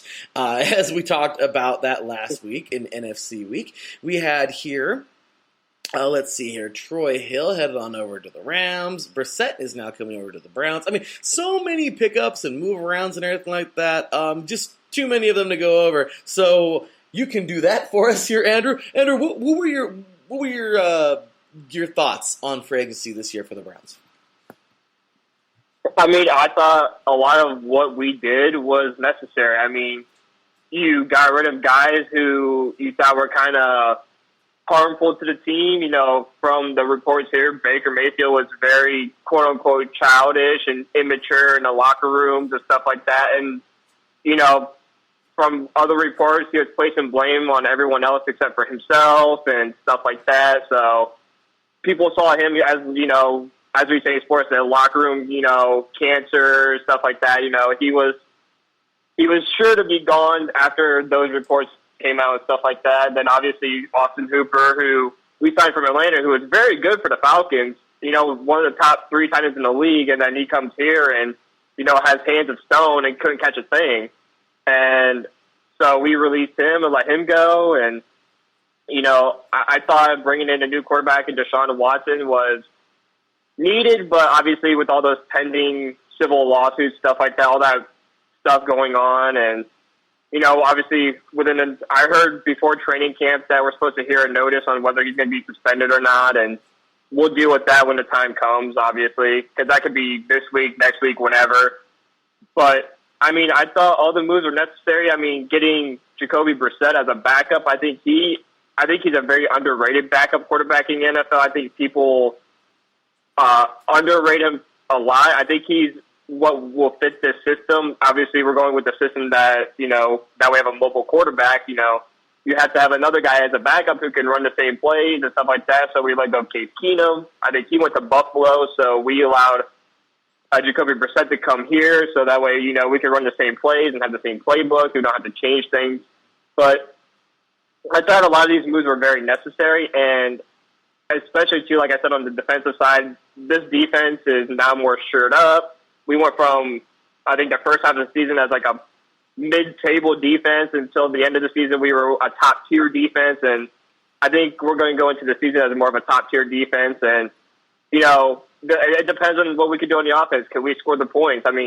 You have Nick Chubb, you have obviously Demetric Felton, Kareem Hunt, Dearness Johnson, you got Jerome Ford in the draft. So, you got every good running back you possibly can. So, I think this is going to tell you that, we're going to be doing a lot of running this season, especially depending on the Washington situation. But I think a lot of these moves were very necessary. Well, honestly, I think you hit it on the head. You got all these different things going on. The Browns just so happen to be that poor team that a lot of people would make fun of the last couple of decades, and now you start getting some respect, and now, unfortunately, here we go again. So I'm a Raider fan, as you know, Andrew, so I know what it feels like to have a circus, Oh, yeah. It's annoying.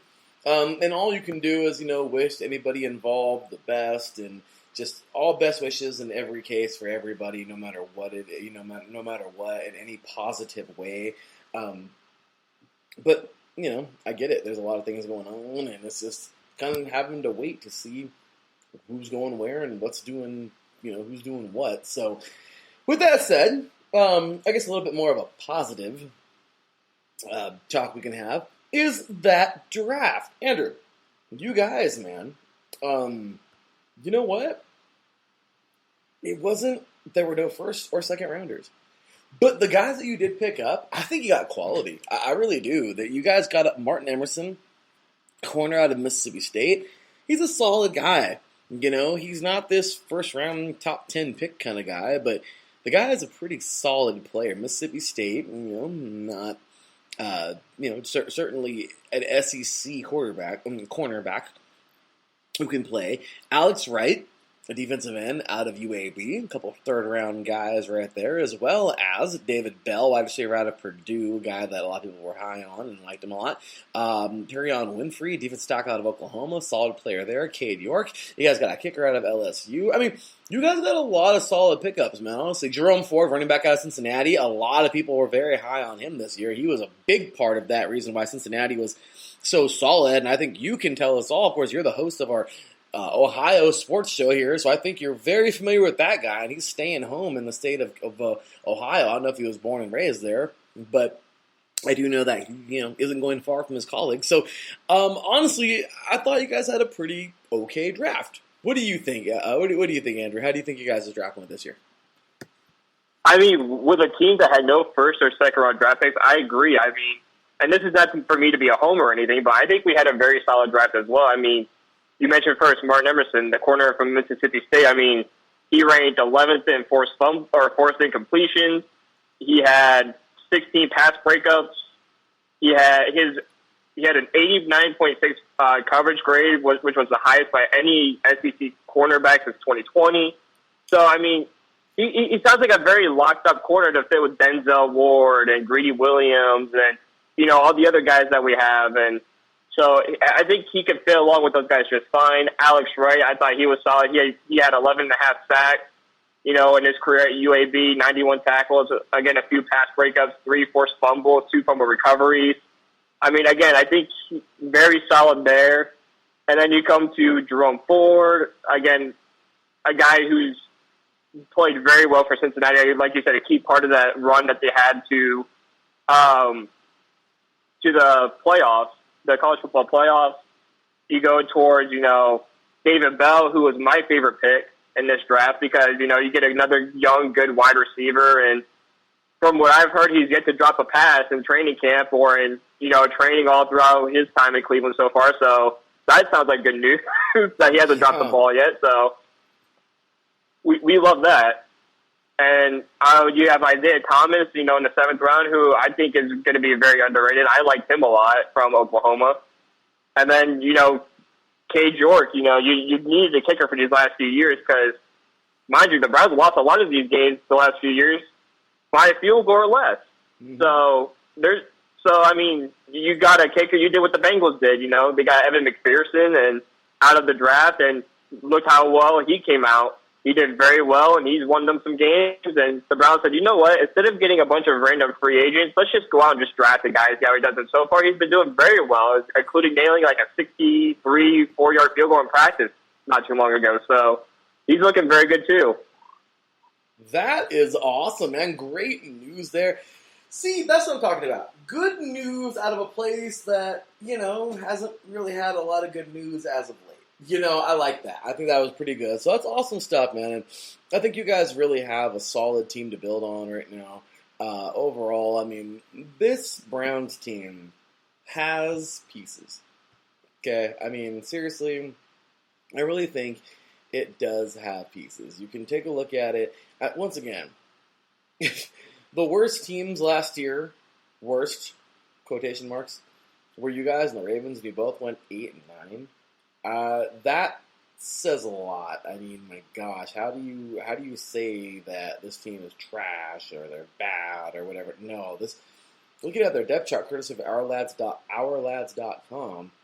My gosh, look at the Browns, man. I mean, of course, we have here Amari Cooper, as I mentioned, now making his way over. Some solid wide receivers. Donovan Peoples-Jones as well. The offensive lines, they are not too bad. Solid offensive line. You still have Njoku, who I think is freaking incredible. Nick Chubb. Come now. And Kareem Hunt, two guys that can definitely get the ball down the field. Defensive line, solid. Garrett. It's going to be really cool to see Clowney and Myles Garrett play opposite sides of one another. That's going to be lots of fun. I know you guys are building that secondary, but still, man, you guys have Williams and Johnson, the third back there. Overall, man, you guys have, I think, competitive roster right now. How are you feeling about that right now, dude? No, for a competitive division, you have to have a competitive roster, and I think that's what the Cleveland Browns did. I think the only question mark we have right now is the quarterback position, and, I think that's all it comes down to. Other than that, these teams, because people can still write off the Pittsburgh Steelers right now, and you never know what they can do because they could have a mediocre team and still make the playoffs. That's just how they're run. But this is one of the most, and I will always say this probably till the day I die, this is one of the most toughest divisions in football ever. It doesn't matter how good these teams are or how bad they can be. It's never an easy win when you come to any of these team stadiums, especially Cleveland, Cincinnati. It's very, very difficult. Why? Well, like you said, it's one of your favorite things, and it's one of my favorite things. Defense always wins. Mm-hmm. And when you come to the AFC North, all these teams, all four teams usually have one of the best defenses in the league. So, it doesn't matter how good our offense is, you have to beat our defense first. If you can't beat our defense, you're not going to win that game. And if you do, you won it by the skin of your teeth. And that is great football. All right, so with that said, take a look at fbschedules.com. Andrew, my goodness, man. You guys look like you guys, of course, go to the good old AFC North. I think I see the NFC South in there, if I'm not mistaken. Yep, it's the NFC South. And we have, let's see here, who else? NFC South, and if I'm not mistaken, I think we have the AFC East. Outlier teams here, we have the Chargers out of the AFC West. And it looks like we have here, let's see, who is it? Who is that weirdo team here that is not of these divisions? Washington. Out of the NFC East. So, so what do you think? Looking at the schedule right now, Andrew, what are you thinking for this season, and how do you think you guys are going to do? I think it's a very difficult schedule. Now, the first few games, you could say, okay, it's not going to be too bad, especially with a backup like Jacoby Brissett. Looking at the schedule, you start off with the Carolina Panthers, so you're going to see a familiar foe in Baker Mayfield. And so that's going to be a very interesting matchup, whether Watson is suspended or not. If he's not, then that's going to be a really interesting matchup, and I'm sure a lot of people are going to be tuning into that game. Then in Game 2, you have, I believe it's the New York Jets, Week 2. So obviously that's a team that you should be able to beat. Then you go to the Pittsburgh Steelers, who don't even know what they're doing at quarterback. But again, like I said, their defense is very, very good still. Mm-hmm. So it's never an easy win to go there to play them. And then Game 4, you have, I'm trying to think off the top of my head now. Game 4, I believe, is against the Atlanta Falcons. And so you play Atlanta, and, the first 4 games, you should be able to at least go 3-1. And obviously, everything's being said here in Cleveland, depending on the Watson situation, say Watson's suspended for the first 4 games. If you go 3-1, that's a great start to the season.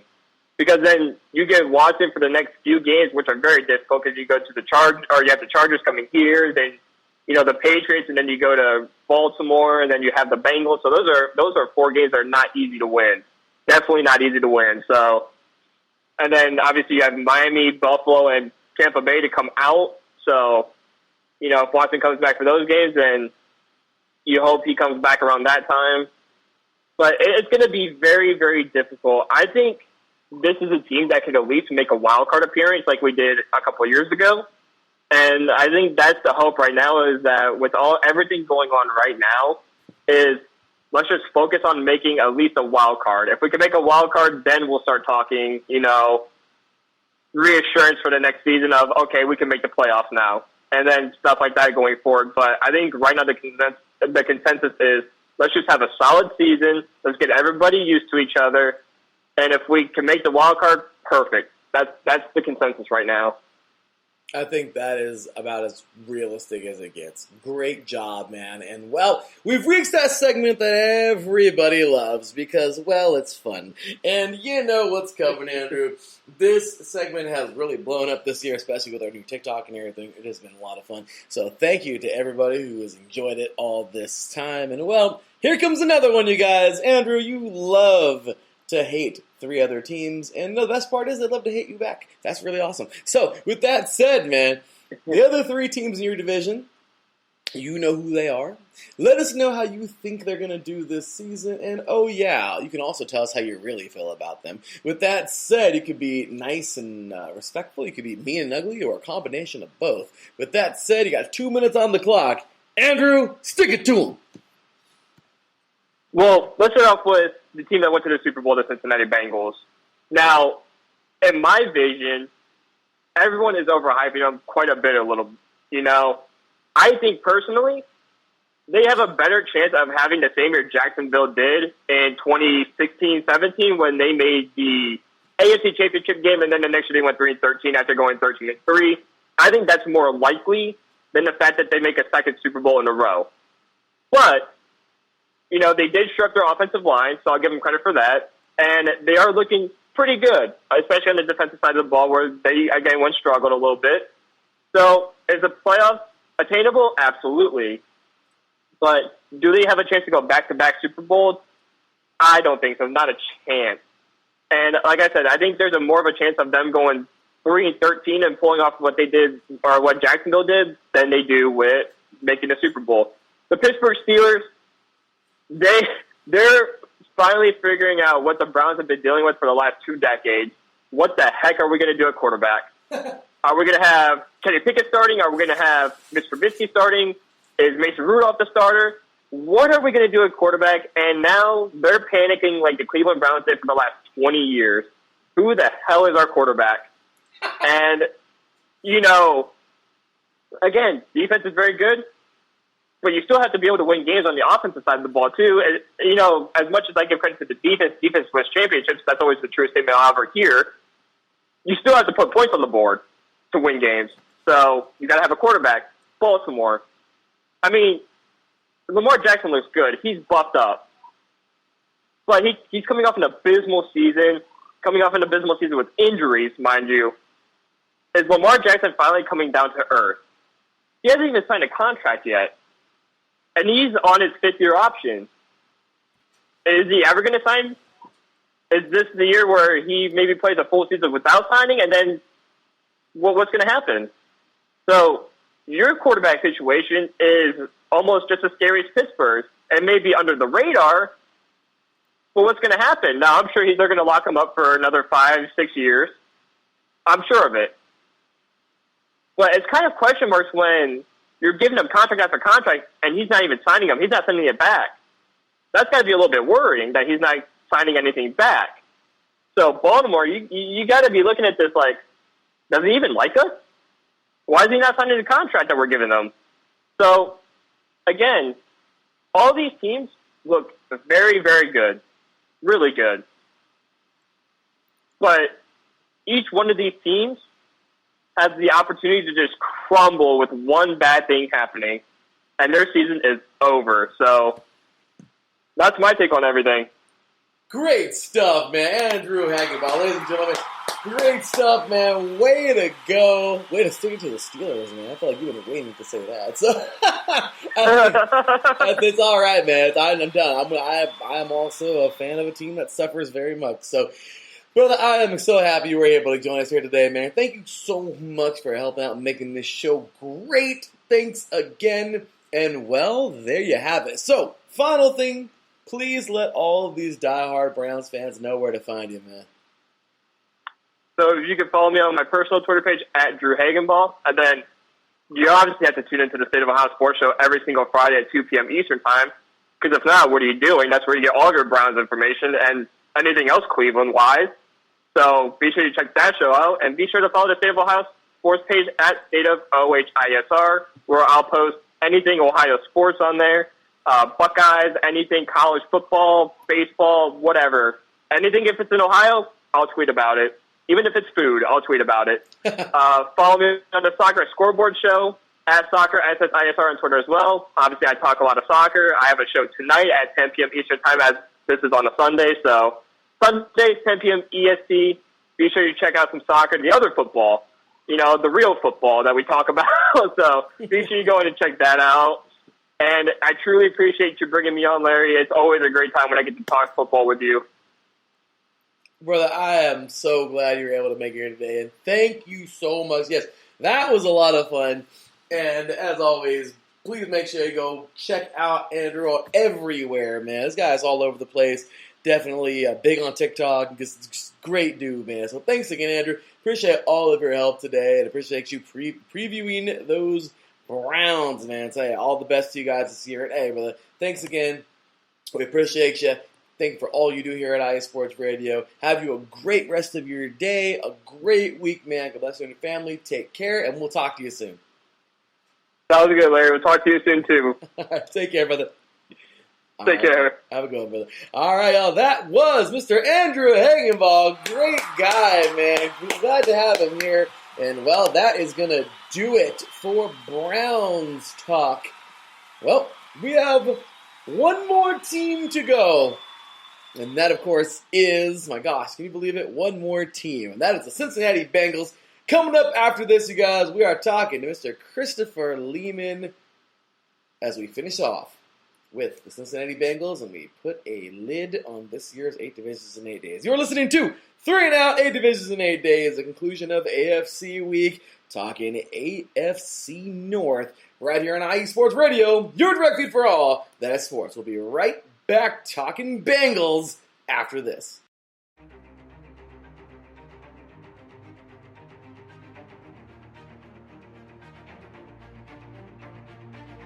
Hey USRN fans, do you have a product or company you're trying to promote? Look no further.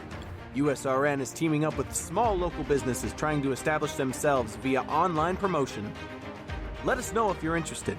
Email us at usrnradio@gmail.com to learn more.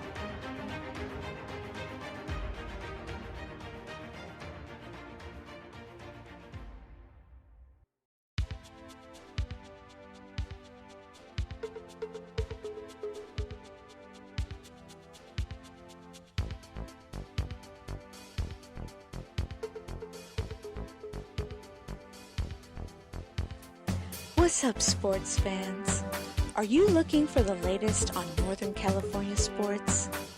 Then take a trip out west with me, your host, Gina G, on Reppin' the NorCal Sports, right here on IE Sports Radio, your direct feed for all that is sports. I'll be bringing it to you all the way live every Monday at 3 p.m. Pacific, 6 p.m. Eastern. And it's always a packed show. I'll bring you everything Dynastic 49ers, the bite of the San Jose Sharks, torture of the San Francisco Giants, the Golden State Warriors that we still believe. Then take you across the bay to the rise and grind of the Oakland A's. I've got you covered on college ball from the Cal Bears to the Stanford Cardinal, so that no matter what, reppin' in NorCal sports is always reppin' the Bay. So if you bleed red and gold, or you're looking to keep an eye out west in them thar hills, don't miss me, Gina G, on reppin' in NorCal sports. Catch me every Monday at 3 p.m. Pacific, 6 p.m. Eastern, and I'll have your fandom repped harder than a trio of defenders guarding Stephen Curry before his buzzer beater is Gucci.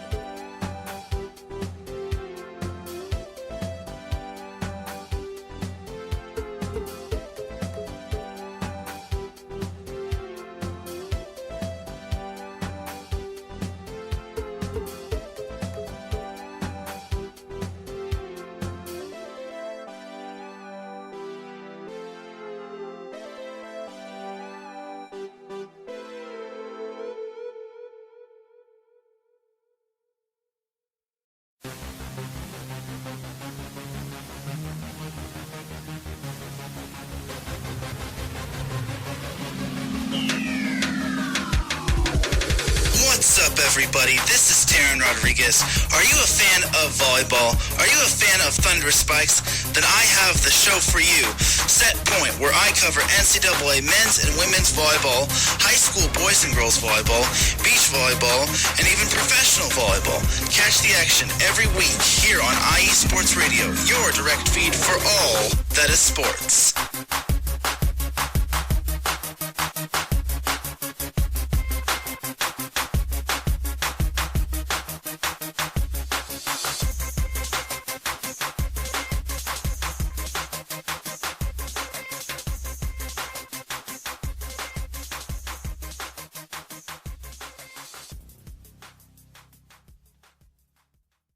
Lopan, they didn't even want you.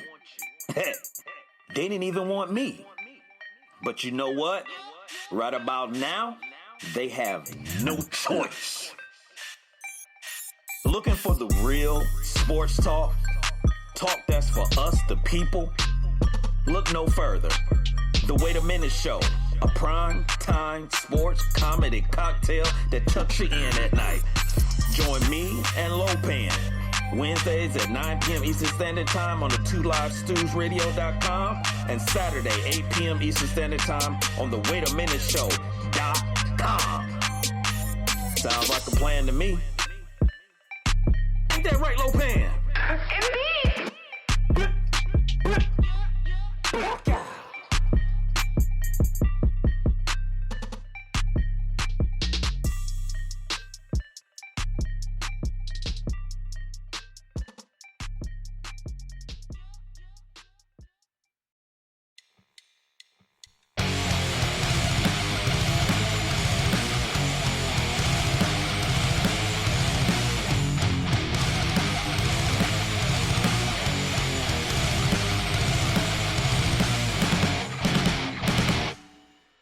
College football, and do you want to hear a college football show dedicated to all that is college football, including junior college and the CCAA and the NJCAA, the NAIA, and the NCAA, including Division III, Division II, Division I AA in the FCS, and Division I Single A in the FBS? Well, then look no further.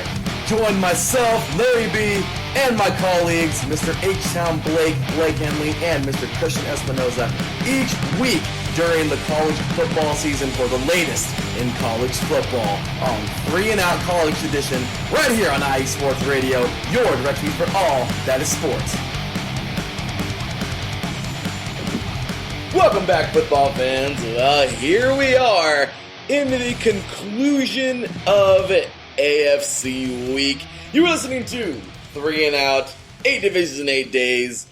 The conclusion of AFC Week right here, finishing off with the AFC North. We have gotten through every single team in the AFC except for one. And of course, it would be the AFC Championship Cincinnati Bengals. How funny this year that it actually, of course, we started out with the NFC West and the Los Angeles Rams, and we're ending the entire 8 divisions in 8 days series with not only the AFC North, but actually, literally, with the Cincinnati Bengals. We have 31 teams down today. We've covered the Ravens, the Steelers, and the Browns, and here we are today. Well, here we are on this final interview of the entire series, talking about those Cincinnati Bengals. And with me here to talk about those Bengals, you know him well, IE Sports Radio fans out there, listeners, and you definitely, if you know your auto sports, you definitely know him out there on The Extra Mile with Daryl Kinsey Jr. every Thursday. Ladies and gentlemen, he is absolute diehard Bengals fan, the head of our AV department here at IE Sports Radio, an all-around great guy. Ladies and gentlemen, welcome, Mr. Christopher Lehman. What's going on, man? How you doing today, brother? I'm doing great, Larry. I'm doing great. I listened to the Who Dey rap from 1988 about 17 times this morning to prepare. I'm all smiles today, Larry. Can't wait to talk some football with you. That's what I'm talking about, man. Ladies and gentlemen, he's a true diehard, I'm telling you. He, from all throughout the season last year, the highs, the lows, everything. It was great to just have Chris in our IE Sports Radio chat room, just talking with him and how all these great things, man. So many awesome, so in my opinion, so many awesome emotions from a team, from a fan of a team that just did a 180 and just really made an incredible journey last year. Unfortunately, that journey would fortunately take them to Los Angeles to the Super Bowl, but unfortunately it would end with a loss. Regardless, they are still a very potent team, and honestly, it's a big possibility that they're back in Super Bowl talks this year because of how dang good they really are. So, with that said, ladies and gentlemen, let's take a quick look here at the Cincinnati Browns last year, and let's check it out here, Chris, together. So, the AFC North, as we've been talking about all show long, Bengals, of course, finished off winning the AFC North at 10-7. Steelers at 9-7-1. Browns at 8-9, and the Ravens also at 8-9. The hardest hitting division in the NFL, as I always like to say, the division where you have to play defense on offense just to actually make things happen because, well, it's that hard hitting. This division was something to enjoy. It really was. Even the worst team was still pretty damn good. So, last year, Chris, you guys finished it off once again, 13-8. I'm sorry, I don't know why I went there. It was overall, guys, you guys looked pretty solid last year, okay? I thought you guys were probably amongst the absolute best, and I don't know where I got that 10 thing from. Sorry about that, guys. Weird little thing here, but yes, final from last year. You guys did finish let's see here. What was it? Final was 13-8 on the season, which is absolutely amazing. So, 4-2 overall in the AFC North, and let's take a quick look here. You guys will start off with an amazing victory in overtime over the Vikings. It wasn't much, Chris, and I'm not going to lie to you. It is what it is. Vikings weren't that impressive, blah, whatever. Then you guys lost to the Bears. By this time, I'm going to sit here and tell you, no. There's no way that I would think of this team being in the Super Bowl this year. You barely beat an okay Vikings team. You lost to the Bears. Wow. Then you would go 2 straight. Pittsburgh, Jacksonville, I guess so-so. You lose to Green Bay in overtime. Then I'm like, yeah, that sounds about right. You beat Detroit. Well, hopefully you would beat Detroit. Baltimore, okay, pretty handily victory there. Then you lose to the Jets. Yeah, not a Super Bowl team, I'm sorry. Then you lose to the Browns. You get blown out. Not a Super Bowl team, I'm sorry. Then you would beat the Raiders, of course. It's the Raiders. I'm a Raider fan, and, beat the Raiders pretty handedly. Then you stomp all over the Steelers. Okay. You lose to the Chargers. Not, in my opinion, still not a Super Bowl team. Okay, whatever. Niners lose in a very close one. You guys are about the same, in my opinion. So, okay, that was a close one in overtime. Then you go on to a three-game winning streak here. Denver, Baltimore, Kansas City. Okay, that's pretty impressive. Denver, Baltimore, Kansas City, pretty impressive. And then you guys lose to the Browns. Okay, so you guys won the AFC North. Cool, you guys are in. You guys take on my Raiders again. Amazing game that was. But you know what? Okay, I can totally say, okay, Bengals. All right, well, they'll probably fall the next round. No, they didn't. Beat a very good Tennessee Titans team. Moved to the next round. You guys went to Kansas City. I don't know. I kind of want to pick the Chiefs, but these Bengals are surprising. Oh my gosh, they freaking beat the Chiefs in overtime. They're going to the Super Bowl. Okay, now we're at the Super Bowl, and I'm like, I've been slightly doubting these guys all year long, and man, I just might want to pick the freaking Bengals. And I mean, my goodness, of course, I did go with the Rams. I thought they were slightly better, but oh my gosh, if this Bengals team didn't earn respect, they definitely got my respect. I'm definitely sure they got tons of other people's respect out there, and if they don't, then I don't know what you guys were watching, but I'm going to shut up now. Chris, reliving that magical season all the way until that tough Super Bowl loss, give me every single emotion from last year as a Bengals fan. Larry, we don't have enough time to go over every emotion because as you were just kind of summarizing our season game by game, I mean, the heartbreak, especially early on in the season, we weren't doing too hot. And then, you kick off that 3-game win streak, and that's what really, football is all about momentum. You don't have to have the best team on the field. Momentum can carry a bad team really far. And I'm not saying that the Bengals are a bad team. I mean, the only weakness that we had was our offensive line, which was the worst in the league. And, I'm sure we'll get into it a little bit later in the interview. But what the Bengals did last season showed the NFL that you don't need to win the battle in the trenches to go all the way. You need to have all the star power that you can have in the essential spots. And if you look at the NFL draft this past year, you were seeing receivers flying off the board in the first round to teams that needed offensive linemen. This is the 2021 draft all over again, where everybody was saying Penei Sewell. If the Bengals don't take Penei Sewell, this is the biggest mistake that organization will make since, I don't know, Smith in the 90s, I guess, taking Smith number 1 overall. Yeah. And we take Jamar Chase, and this kid, as a rookie, comes in and completely revolutionizes the game. I mean, he smashed rookie receiving records, all of them that matter, franchise and, all-time NFL records. I mean, this kid, the Bengals showed the NFL that the status quo of winning in the trenches and figuring out the rest, that doesn't matter. If this league is all about putting up points, getting that ball out quick, and Joe Burrow, I've never been in love with a man before, but I can truly tell you that I love that man. Joe Burrow's effect on the city of Cincinnati has turned this organization that was a laughingstock of the NFL for decades into one of the hottest free agent destinations. Everybody wants to come play with Joe Burrow. Rob Gronkowski, when Tom Brady retired, said, "I want to go play with Joe Burrow." I mean, what more do you need to tell the league than Rob Gronkowski saying, if I keep playing, I want to play with Joe Burrow?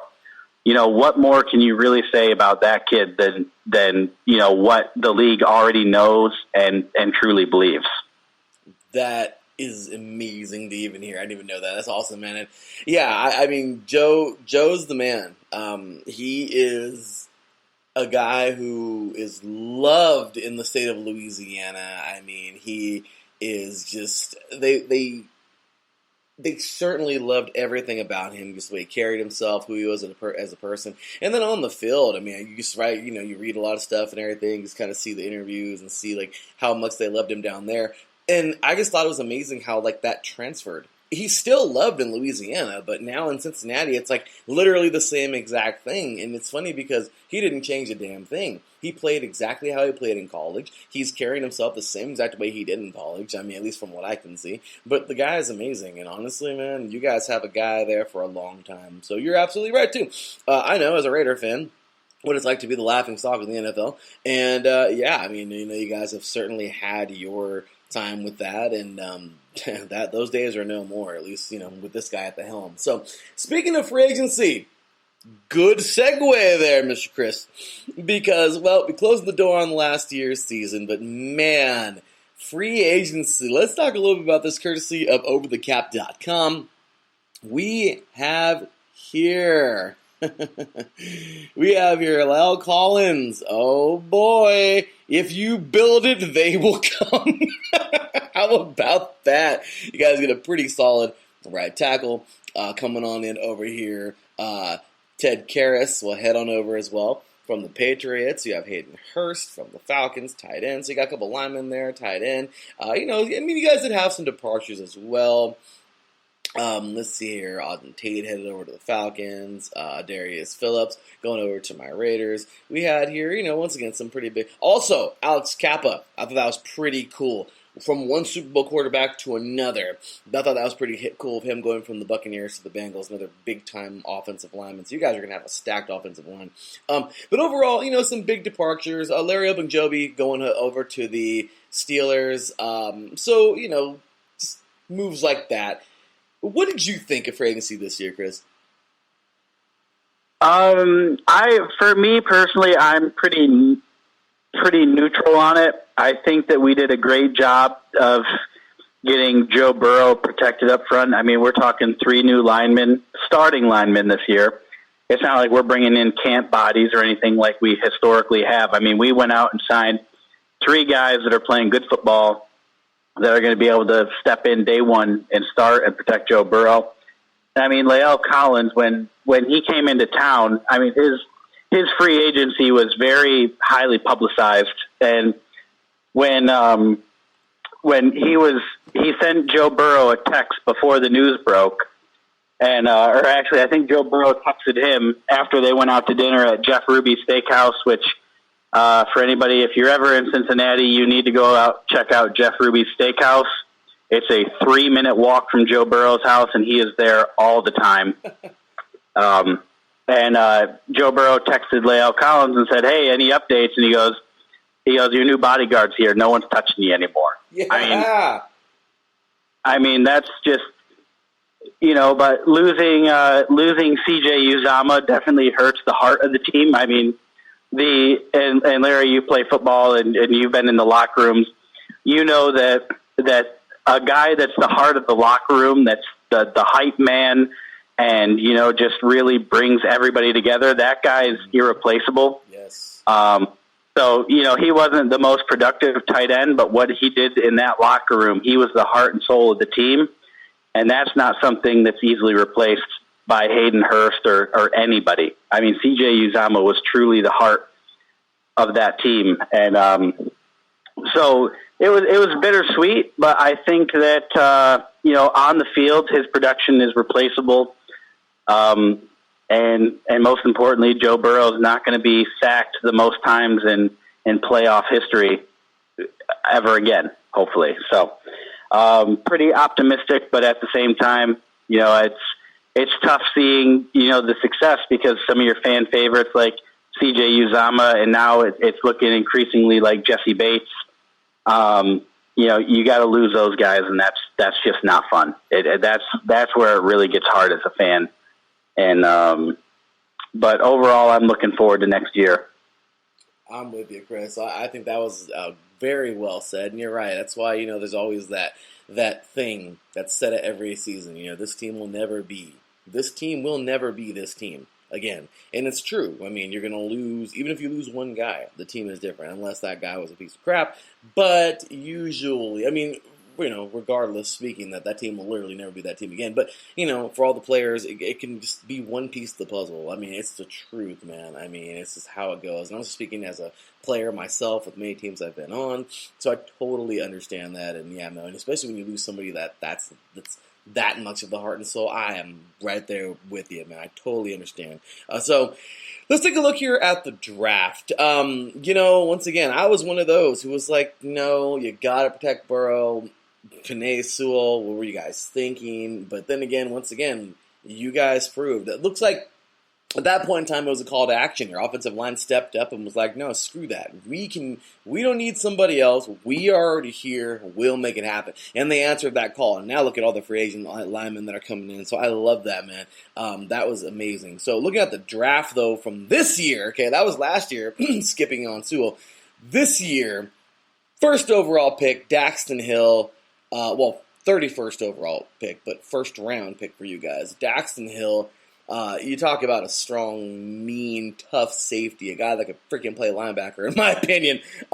This dude's a monster. I thought that was one hell of a pickup for that defense.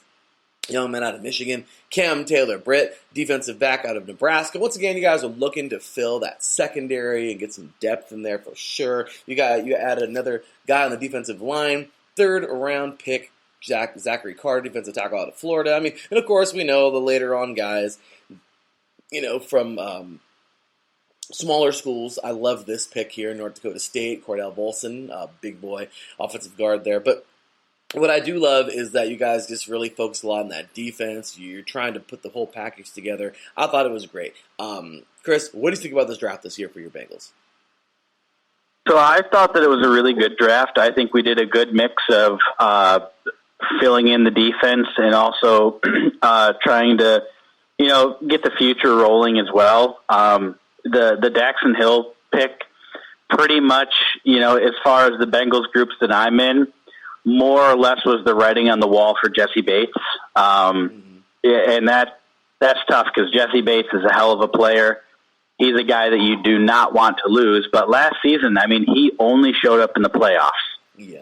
And so what I saw and what I'm seeing from, the way that we're changing, kind of changing our personnel over is I told you throughout the whole playoffs, right? When we were doing our head-to-heads, I kept saying we built our defense to defeat Baltimore. I told you that 100 times. Mm-hmm. And what I'm seeing now is that we're not building our defense for Baltimore. We're building our defense for Josh Allen and the Buffalo Bills and Patrick Mahomes and the Kansas City Chiefs. We're setting our sights higher. That's what a guy like Daxton Hill and Cam Britt Taylor, that's what those types of picks signal is that we're not worried about Lamar Jackson anymore and that Baltimore offense that was good 2 years ago, but last year kind of fell flat. And this is not me trash talking at all. Mm-hmm. By the way, this was more just me talking, the change in philosophy. And so I don't see us targeting the AFC North and trying to focus on making sure that we're the top dogs in the AFC North. We are focused on the Kansas City Chiefs and the Buffalo Bills. And that's what I see everything that we're doing, building towards and changing, and even some of the snippets you hear from, some of the off-season interviews and stuff that you hear. It sounds like we've set our sights to higher prizes, and that's exactly what a team like the Bengals needs to do right now is a change in philosophy or a lack thereof can really hinder your ability to progress forward. And what I'm hearing and seeing and feeling is that we're aiming for that bigger picture, which leaves me and a lot of the Houday Nation very optimistic for the future. Well, speaking of you guys' future, I'm looking at your schedule right now, Chris. And it looks like, courtesy of fbschedules.com for last year's schedule and this year's schedule, I see, looks like the AFC East, if I'm not mistaken, and the NFC. Okay, so we have the AFC East, and it looks like the NFC South to me, that you're taking on this year, of course, alongside of the AFC North, and a few outlier teams here. Looks like we have the Dallas Cowboys out of the NFC East, and somewhere down the line we have out of the AFC South, the Tennessee Titans. Okay, so looking at this schedule, I mean, hey, it's a very competitive schedule. You got some pretty solid teams in here. What are you thinking for this year, Chris? I mean, what do you look like? What do you think your team looks like stacking up against these teams? And I think the biggest question is you think this team's got another go in them like they did last year?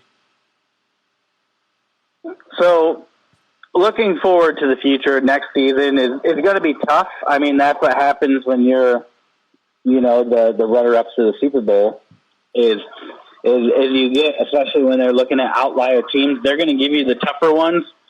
Or in the case of, like the Cowboys, I mean, they're looking at, a primetime matchup. I mean, we maxed out our primetime games this season, which has been unheard of for the Bengals. Usually we get the league minimum, and this year we're maxed out. So, the league is really standing behind Joe Burrow and these Bengals and giving them the primetime slots and giving them tough games. And I think that next year there's definitely a possibility of taking another deep run into the playoffs. I don't know about the Super Bowl. Obviously, you've talked to 31 other people so far this season that are saying, like, our goal is the Super Bowl next year. Mm-hmm. And, here's number 32. I'm going to be the 32nd person to tell you our goal is the Super Bowl this year. That's everybody's goal. And if you're not going to the Super Bowl, then why even bother? Yep. Why don't even bother showing up? So I'm pretty optimistic. We do have a tough schedule next year. I'd like to see. I think we're at a playoffs or bust situation with where our team is right now. If we don't make the playoffs, the year was a loss. I don't need to see the Super Bowl every year. I'd like to. But I would say that the AFC Championship game, if we lose in the playoffs and it's not to the Buffalo Bills or the Kansas City Chiefs, it will be a disappointment. I can actually stomach losing to one of those two teams just because of how great that they truly are. Mm-hmm. And there does seem to be a little bit of a shift going on in the AFC away from, the Tom Brady-less Patriots. I mean, and Mac Jones, I mean, they're going to take a couple of years, and we're seeing that shift from the old to the new, and it's something that we talk about actually a lot on the Extra Mile, Thursdays at 8 p.m., is a changing of the guard, where you see the powerhouses of the past start to lose control to the young guns coming in, and that's what we're seeing with the NFL is the guys like Patrick Mahomes and Josh Allen and Joe Burrow. They're taking the league over, and then you have the odd anomaly, which is Tom Brady, who's apparently not even a human. They just continue to dominate, but we're seeing this insurgence of young youth, and the future for me looks bright. Next year, I want to see a deep run, but playoffs are bust for me. I love it, and I think that is as well said as possible. And I love it because you're so damn humble. And yes, I mean, if my gosh, where's that applause button, man? If we could find a better way to end 8 divisions in 8 days, my goodness, that was it. I mean, that's how you end it, saying this is what we want.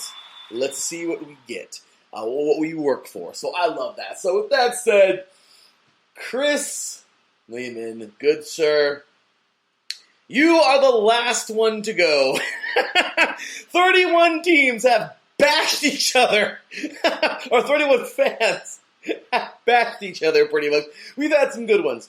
We've had very respectful. We've had mean and crazy. We've had all out war declared, basically. We've had so many great, and that's what makes this next segment, the final segment, as you know, this segment's so special, is you get to see the different dynamics of these fans. You get to see everybody from the extreme I can't stand yous to the ones who are like, you know what, yeah, we expect a good season, and I can't stand those guys, and they can't stand me, but you know what?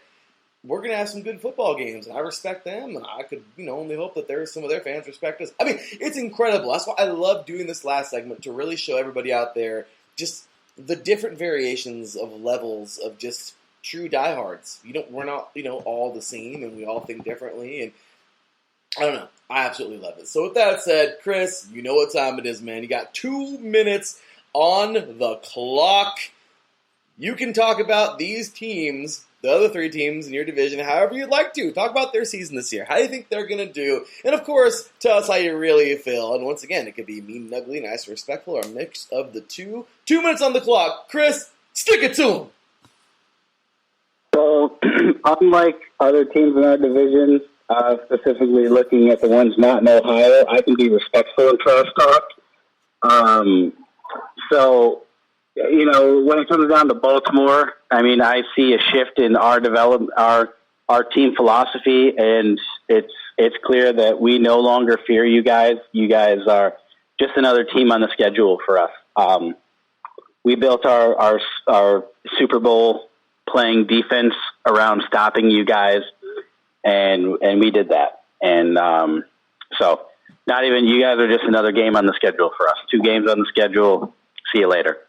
Pittsburgh, it's one of those things. If my mother always told me, if you don't got something nice to say, don't say nothing at all.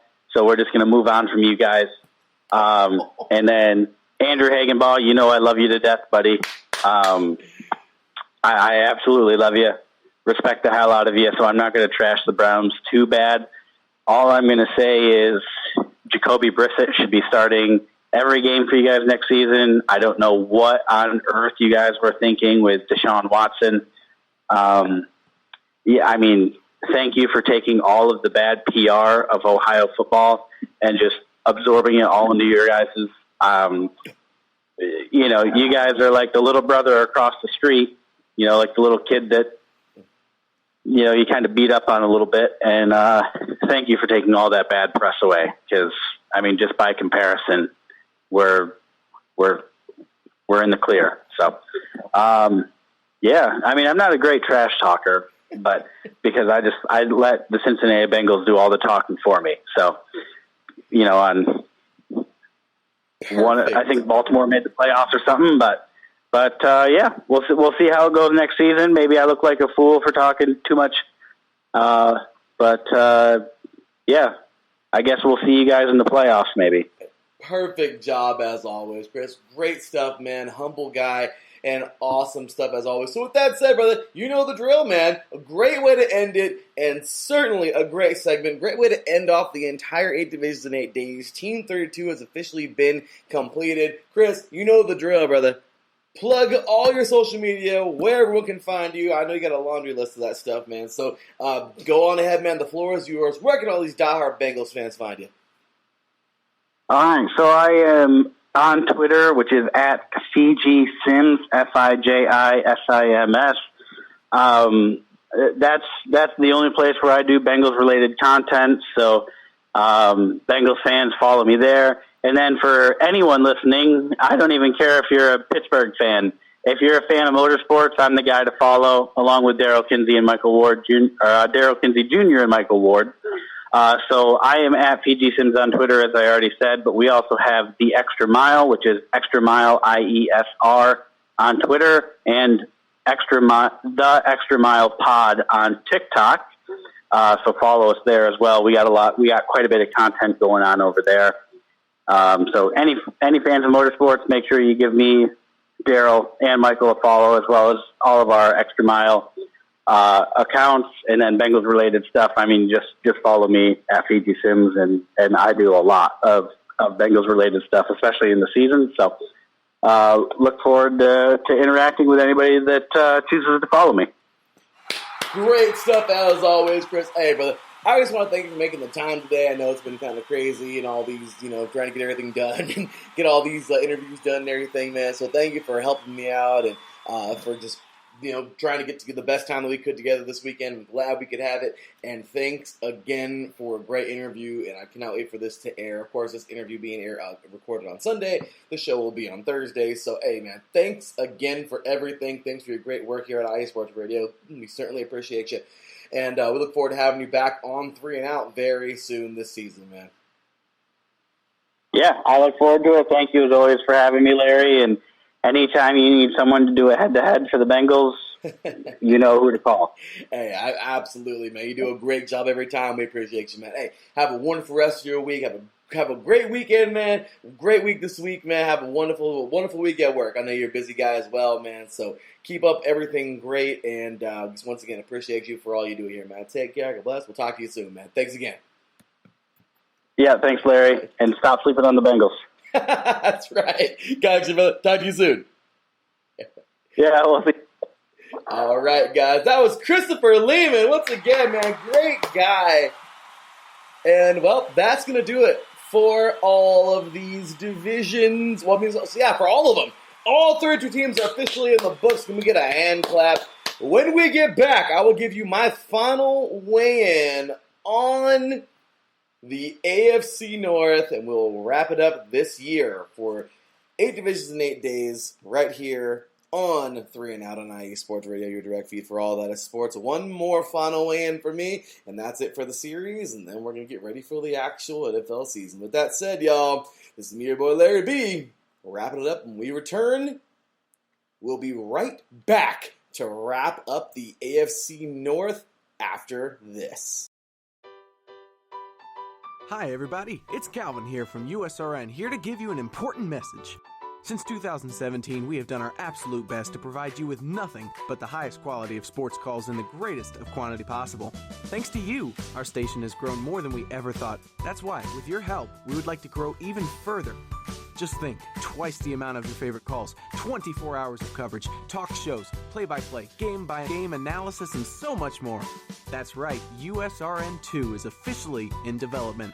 But we can't do it alone. We have set up a GoFundMe page that you can access from our homepage on the left of your screen. We also are planning special giveaways and prizes to our highest owners. Our goal here at USRN is to bring you the best calls possible at no cost to you. In order to continue to do that, we need your help now. Please check out our GoFundMe page, and if you would like to know how you can help, you can email usrnradio@gmail.com. Without your support, we couldn't do what we do.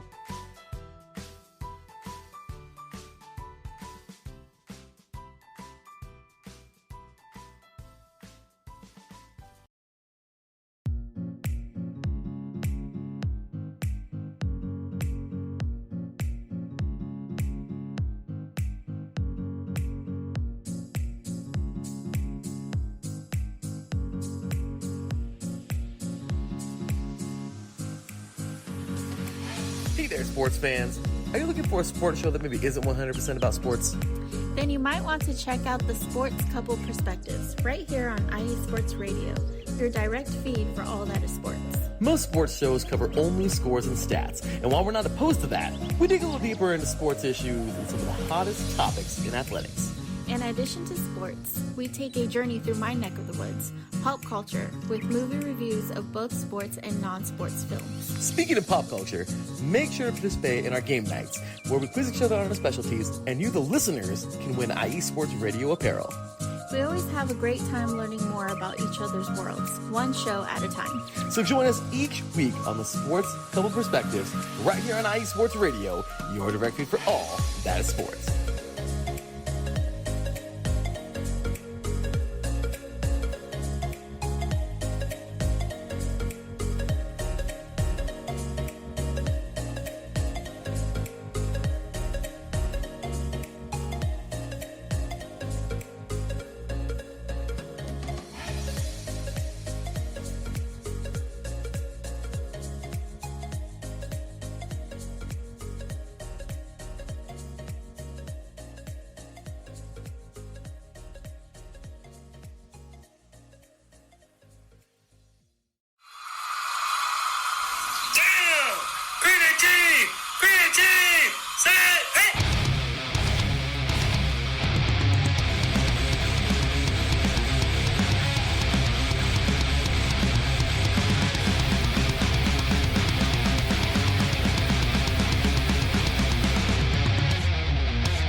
What's going on, football fans? This is me, your boy Larry B, inviting you to join myself, Colin Reynolds, Mike Pat, and John Felipe for one of the most electrifying football shows you have ever heard.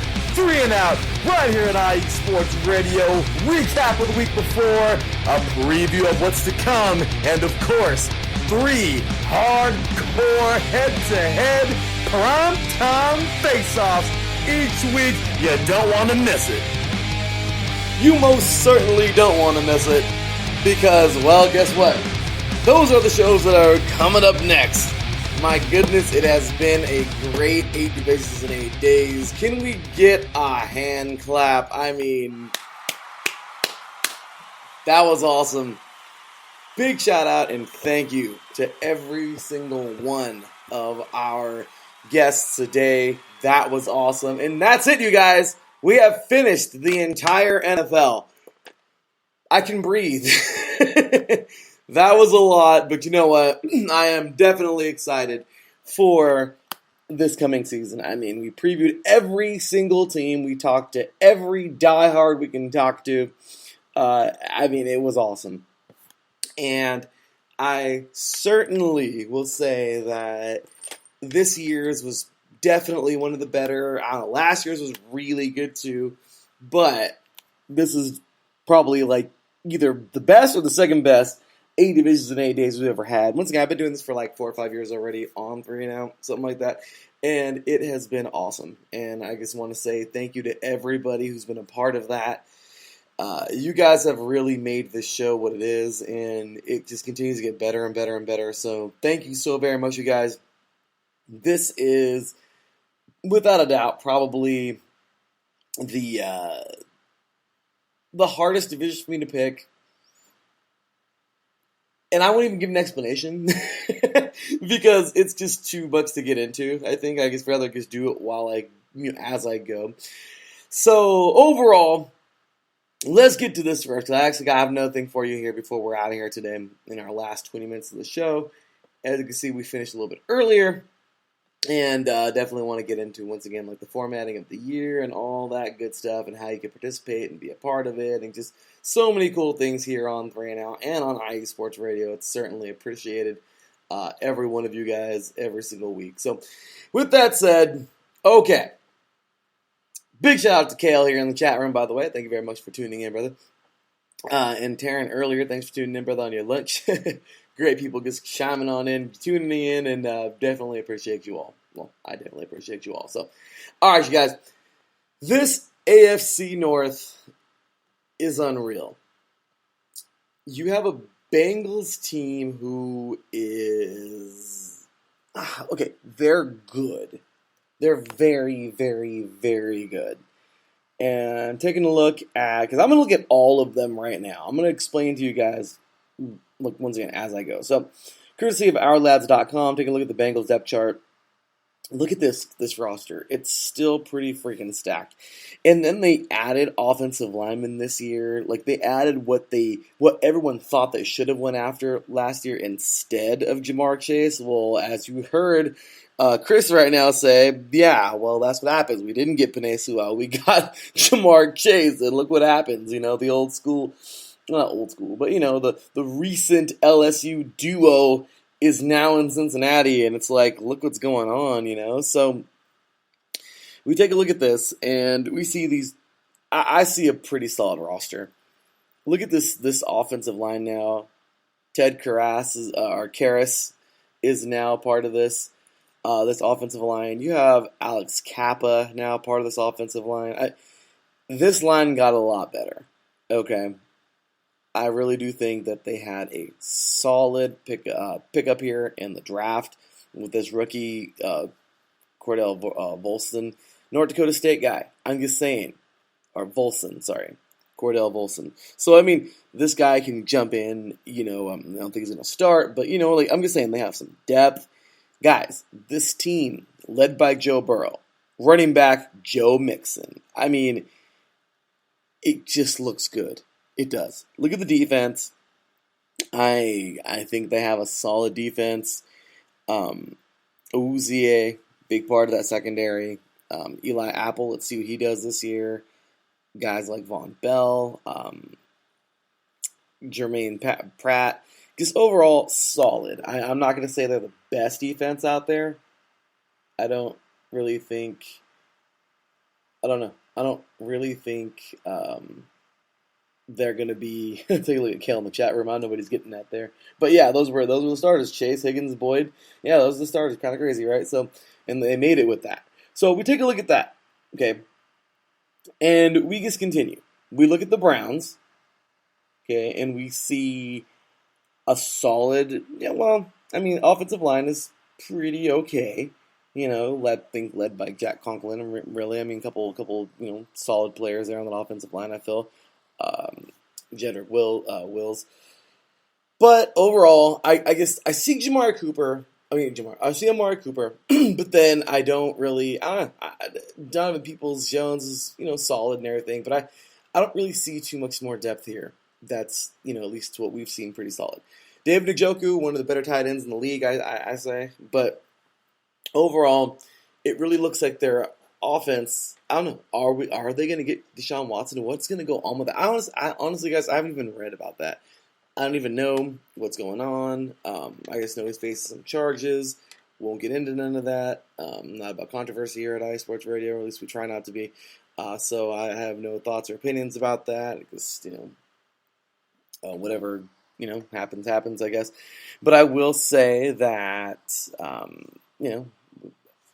that's touchy. Because if Deshaun Watson doesn't play, depending on his suspension, how long he doesn't play, or how long, I have no idea. That is the biggest question mark, I think, in the entire NFL right now. And Jacoby Brissett, I always thought could start on the team and ball. So, if that's the case, sweet. Kale says here, sounds like at least 6 games for Watson. Okay, well, that can derail the team. And honestly, Deshaun Watson, cool. If he gets there, sweet.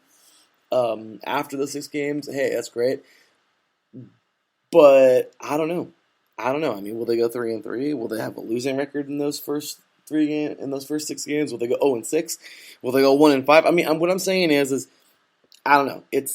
Their schedule this year isn't extremely crazy, but I will say that, last year being as competitive as it was, the AFC North is certainly nothing to play with. It's not going to be no cakewalk for sure, okay?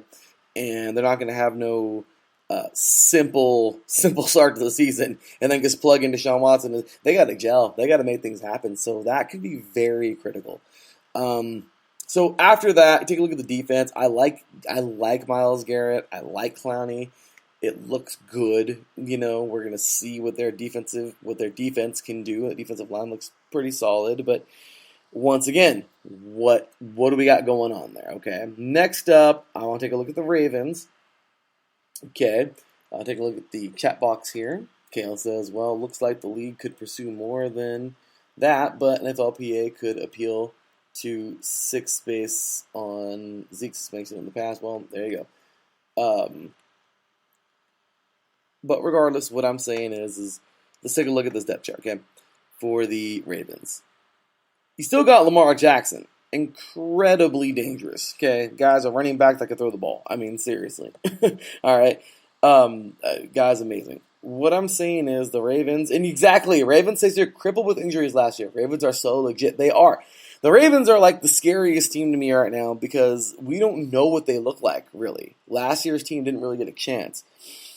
Then we look at Calais Campbell playing there, okay? That's pretty damn legit. This defensive line, I mean, they're okay. But the pickup of Calais Campbell is going to be huge. Big-time edge rusher there.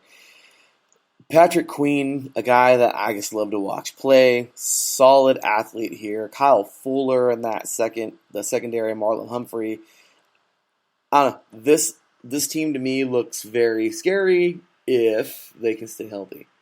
Once again, they had, and yeah, Gale says here, arguably the best draft class this year. The draft was so damn good. It's true. You look at the players they've added.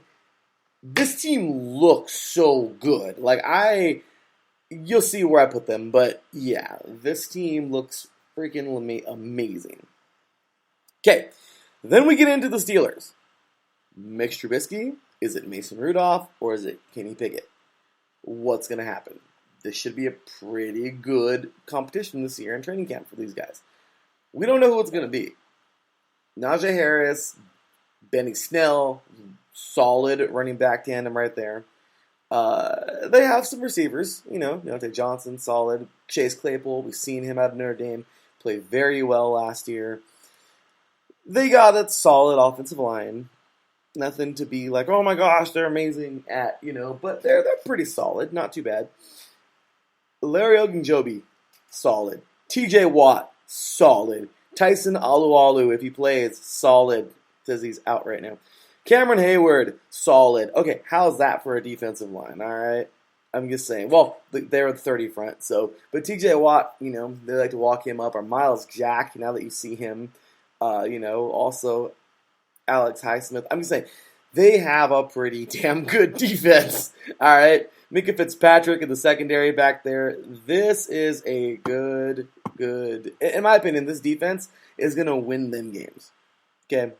I really do think this defense is going to do enough to slow teams down, enough to get that offense either get the offense in the end zone, or guess what? They're going to all together just score points on their own. I think they can do it. Now, with the addition now of Miles Jack, I really think that this defense is solid. And yeah, so here's what I see this year, you guys. Honestly, and some of you may freak out when I say this, but I'm going to give it to the Bengals first place this year because I love what they did to the offensive line. And if they can play that well, like they did last year, with the new additions they've made to the offensive line, they're going to be lights out. The defense is still pretty damn good. That offense just got better. But they got to make it happen this year. I think the Ravens are so on the tail of the Bengals right now that they might just get this year before the Ravens outrun them. I mean, unless the Bengals can, have another solid offseason. But we all know players come and go, contracts, all that good stuff. I don't know what the draft picks looked like last year. I don't know. But the Ravens are coming. The Steelers' defense is freakish.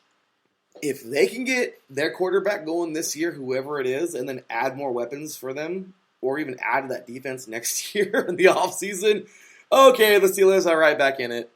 And the Browns, let Deshaun Watson come back whenever he does, and let this team look extremely good. Let that defense get a little bit better, okay?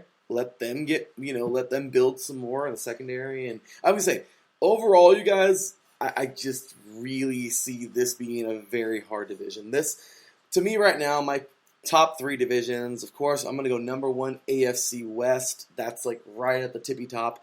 A very close second is going to be Seattle. Is going to be the NFC West. And the reason why I say that is because I do believe I did put Denver in the basement for the AFC West, but they're like a really strong basement. And Seattle, I think, is going to be the basement for the NFC West, but I think they're a slightly weaker basement than Denver, so that's where I'm going to put them. And then we take a look at the AFC North. That's my top 3 right there. The AFC North, I really can't rank the rest of them right now. It would have been cool if I would have, but I was, want to spend a lot of time analyzing this. I think right now the AFC North will be like it might be top like 3 across the board next year, depending on who makes offseason moves, because that might be like, oh my gosh, AFC West, NFC West, AFC North might just be like the 1, 2, 3, like lights out divisions you do not want to play. Okay, those teams look solid for next year. So as of right now, I have it like this. The Bengals at 15-2 because I think they can.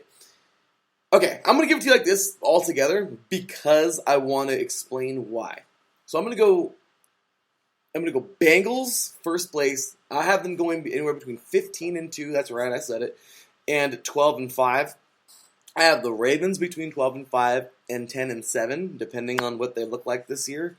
It's a possibility. They could honestly. I mean, I think, honestly, they could probably go higher. I mean, seriously, with the Ravens, the way they look, they might even go, like, I'm going to say, you know what, screw that. I'm going to say between 14-3, you guys, and about 11-6. I'm going to change that up because they're just good. That could be solid right around there, you guys. So then I have the Steelers between 11-6 and 8-9, and then I have the Browns between 9-8 and 7-10. Now, before you all start throwing hate tweets at me and everything, especially you Browns fans, look, here's my reasoning. The Bengals, this seriously just might be their last chance. Unless, I don't know what their offseason looks like, okay? I don't know what any of that looks like. Cap and all that, I don't know. But just in case it's not the best, I just see the Bengals having to have that last umph. And it's like, I don't want to say Super Bowl or bust, but it kind of looks like it because the other 3 teams are so hot on them, okay? So I'm going to go 12-5 to 15-2 to 12-5. That's where I have the Bengals landing this year somewhere. And all speculation, you know what I always say, we don't know. Well, the games are played in the field. But I think that's where they're going to be. The Ravens, I say they're between 14-3 and 11-6. We seriously don't know how they look on the field yet, but they look really scary on paper. I'm going to give them the benefit of the doubt because of how good they really look and give it to them. I'm going to say like 14-3. Seriously, this team really, yeah. And that's, of course, if the Bengals are like a 12-5 or they can overtake the division. I think they can actually but they can overtake the division for sure. But we'll see. And then I have, I want to say between 14-3 and 11-6, as I said earlier. Then the Steelers. Okay, we don't know the quarterback situation yet. We don't know what's going on. And I think the defense is going to do so damn good for them this year that they're going to keep them in games enough to win between 11-6 and 8-9. I think that's fair. We don't know yet. We don't know what's going to happen. It could be a losing record if it's 8-9. But hey, once again, the defense I feel is going to keep them in so many games. And then the Browns. Deshaun Watson right now, once again, no comments on anything like that. I guess, wish everybody the best who's involved with whatever happened. That's as far as I go. I don't know. If he does play after 6 games, okay, then they might have issue gelling. They may pick up and be really good. We don't know. But I do know that they're not going to be this solid juggernaut team this year. I mean, maybe they will, I don't know, but at least I don't think they would. So between 9-8 and 7-10, because the defense is still solid, but I don't think they're good enough to keep them in games like the Steelers' defense will. I think the Steelers' defense is better. And honestly, right now, I do feel like the Browns just, I don't know. It's an issue with the whole Deshaun Watson thing, and we need to see, I don't know, we need to see some things happening, I guess, some more moves in the offseason. I don't know, but that's what I have it as, you guys. So there is my AFC North, and ladies and gentlemen, there is my entire NFL. So, my goodness, that was a lot. Man, I can't believe this series is over. I spent so much time the last 2 weeks on the weekends, during the weekdays, getting interviews right before the shows. Oh my gosh, so much with these interviews, but it has been awesome. So, with that said, you guys, I'm going to start next week because why not? It's always fun to talk to football. So, Tuesday morning, 6 a.m. Pacific, 9 a.m. Eastern. Be ready for 3 and Out preseason edition, all through the preseason and all through the season. As you already know, we got the primetime face-offs coming up this weekend after Reconfigure Wednesday. But I will, of course, have the Saturday morning ones and everything. So, with that said, you guys, it has been so much fun. There's only one more thing to do. Cue the music! 'Cause we're out of here!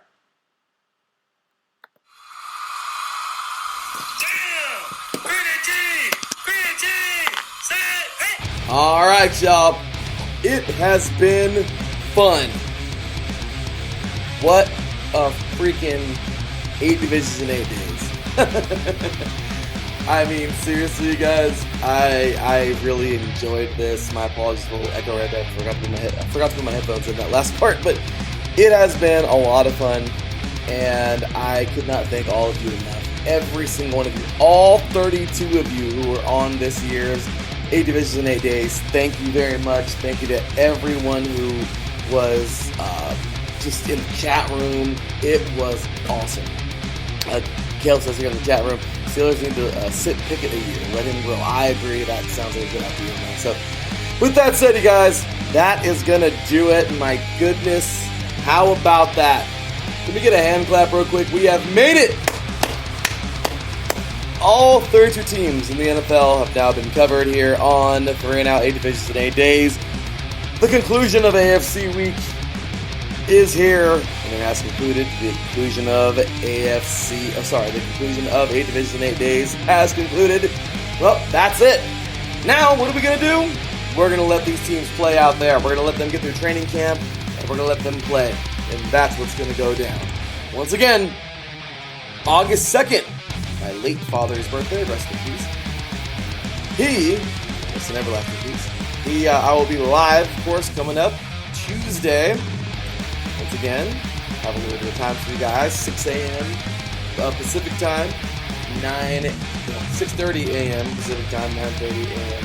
Eastern.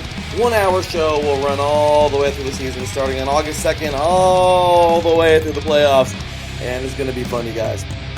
So get ready for the primetime face-offs this year. Taryn and I, 3 and Out College Edition coming up on Saturday as well before those primetime face-offs. Just so many great things here at IE Sports Radio. And we are just ready to rock and roll for another great football season, you guys. With that said, the poll just came in. 65% of you say the Browns. I know I put that up a little bit late, but hey, let's see what the Browns do this year, you guys.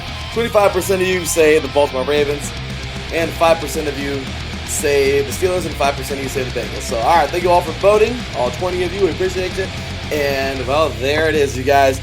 That is going to do it for 3 and Out, 8 Divisions in 8 Days. I will see you guys coming up on Tuesday to get you ready and set for the Hall of Fame game. My beloved Las Vegas Raiders will be taking on the Jacksonville Jaguars. With that said, you guys, all glory to God. Without Him, nothing is possible. That's right. And without all of you guys, IE Sports Radio is not possible. The show is not possible. So we appreciate you all very much. Show us some love, y'all, on social media, IE Sports Radio. You know where to find us. I'll see you guys coming up next week. Until then, take care, and as always, God bless.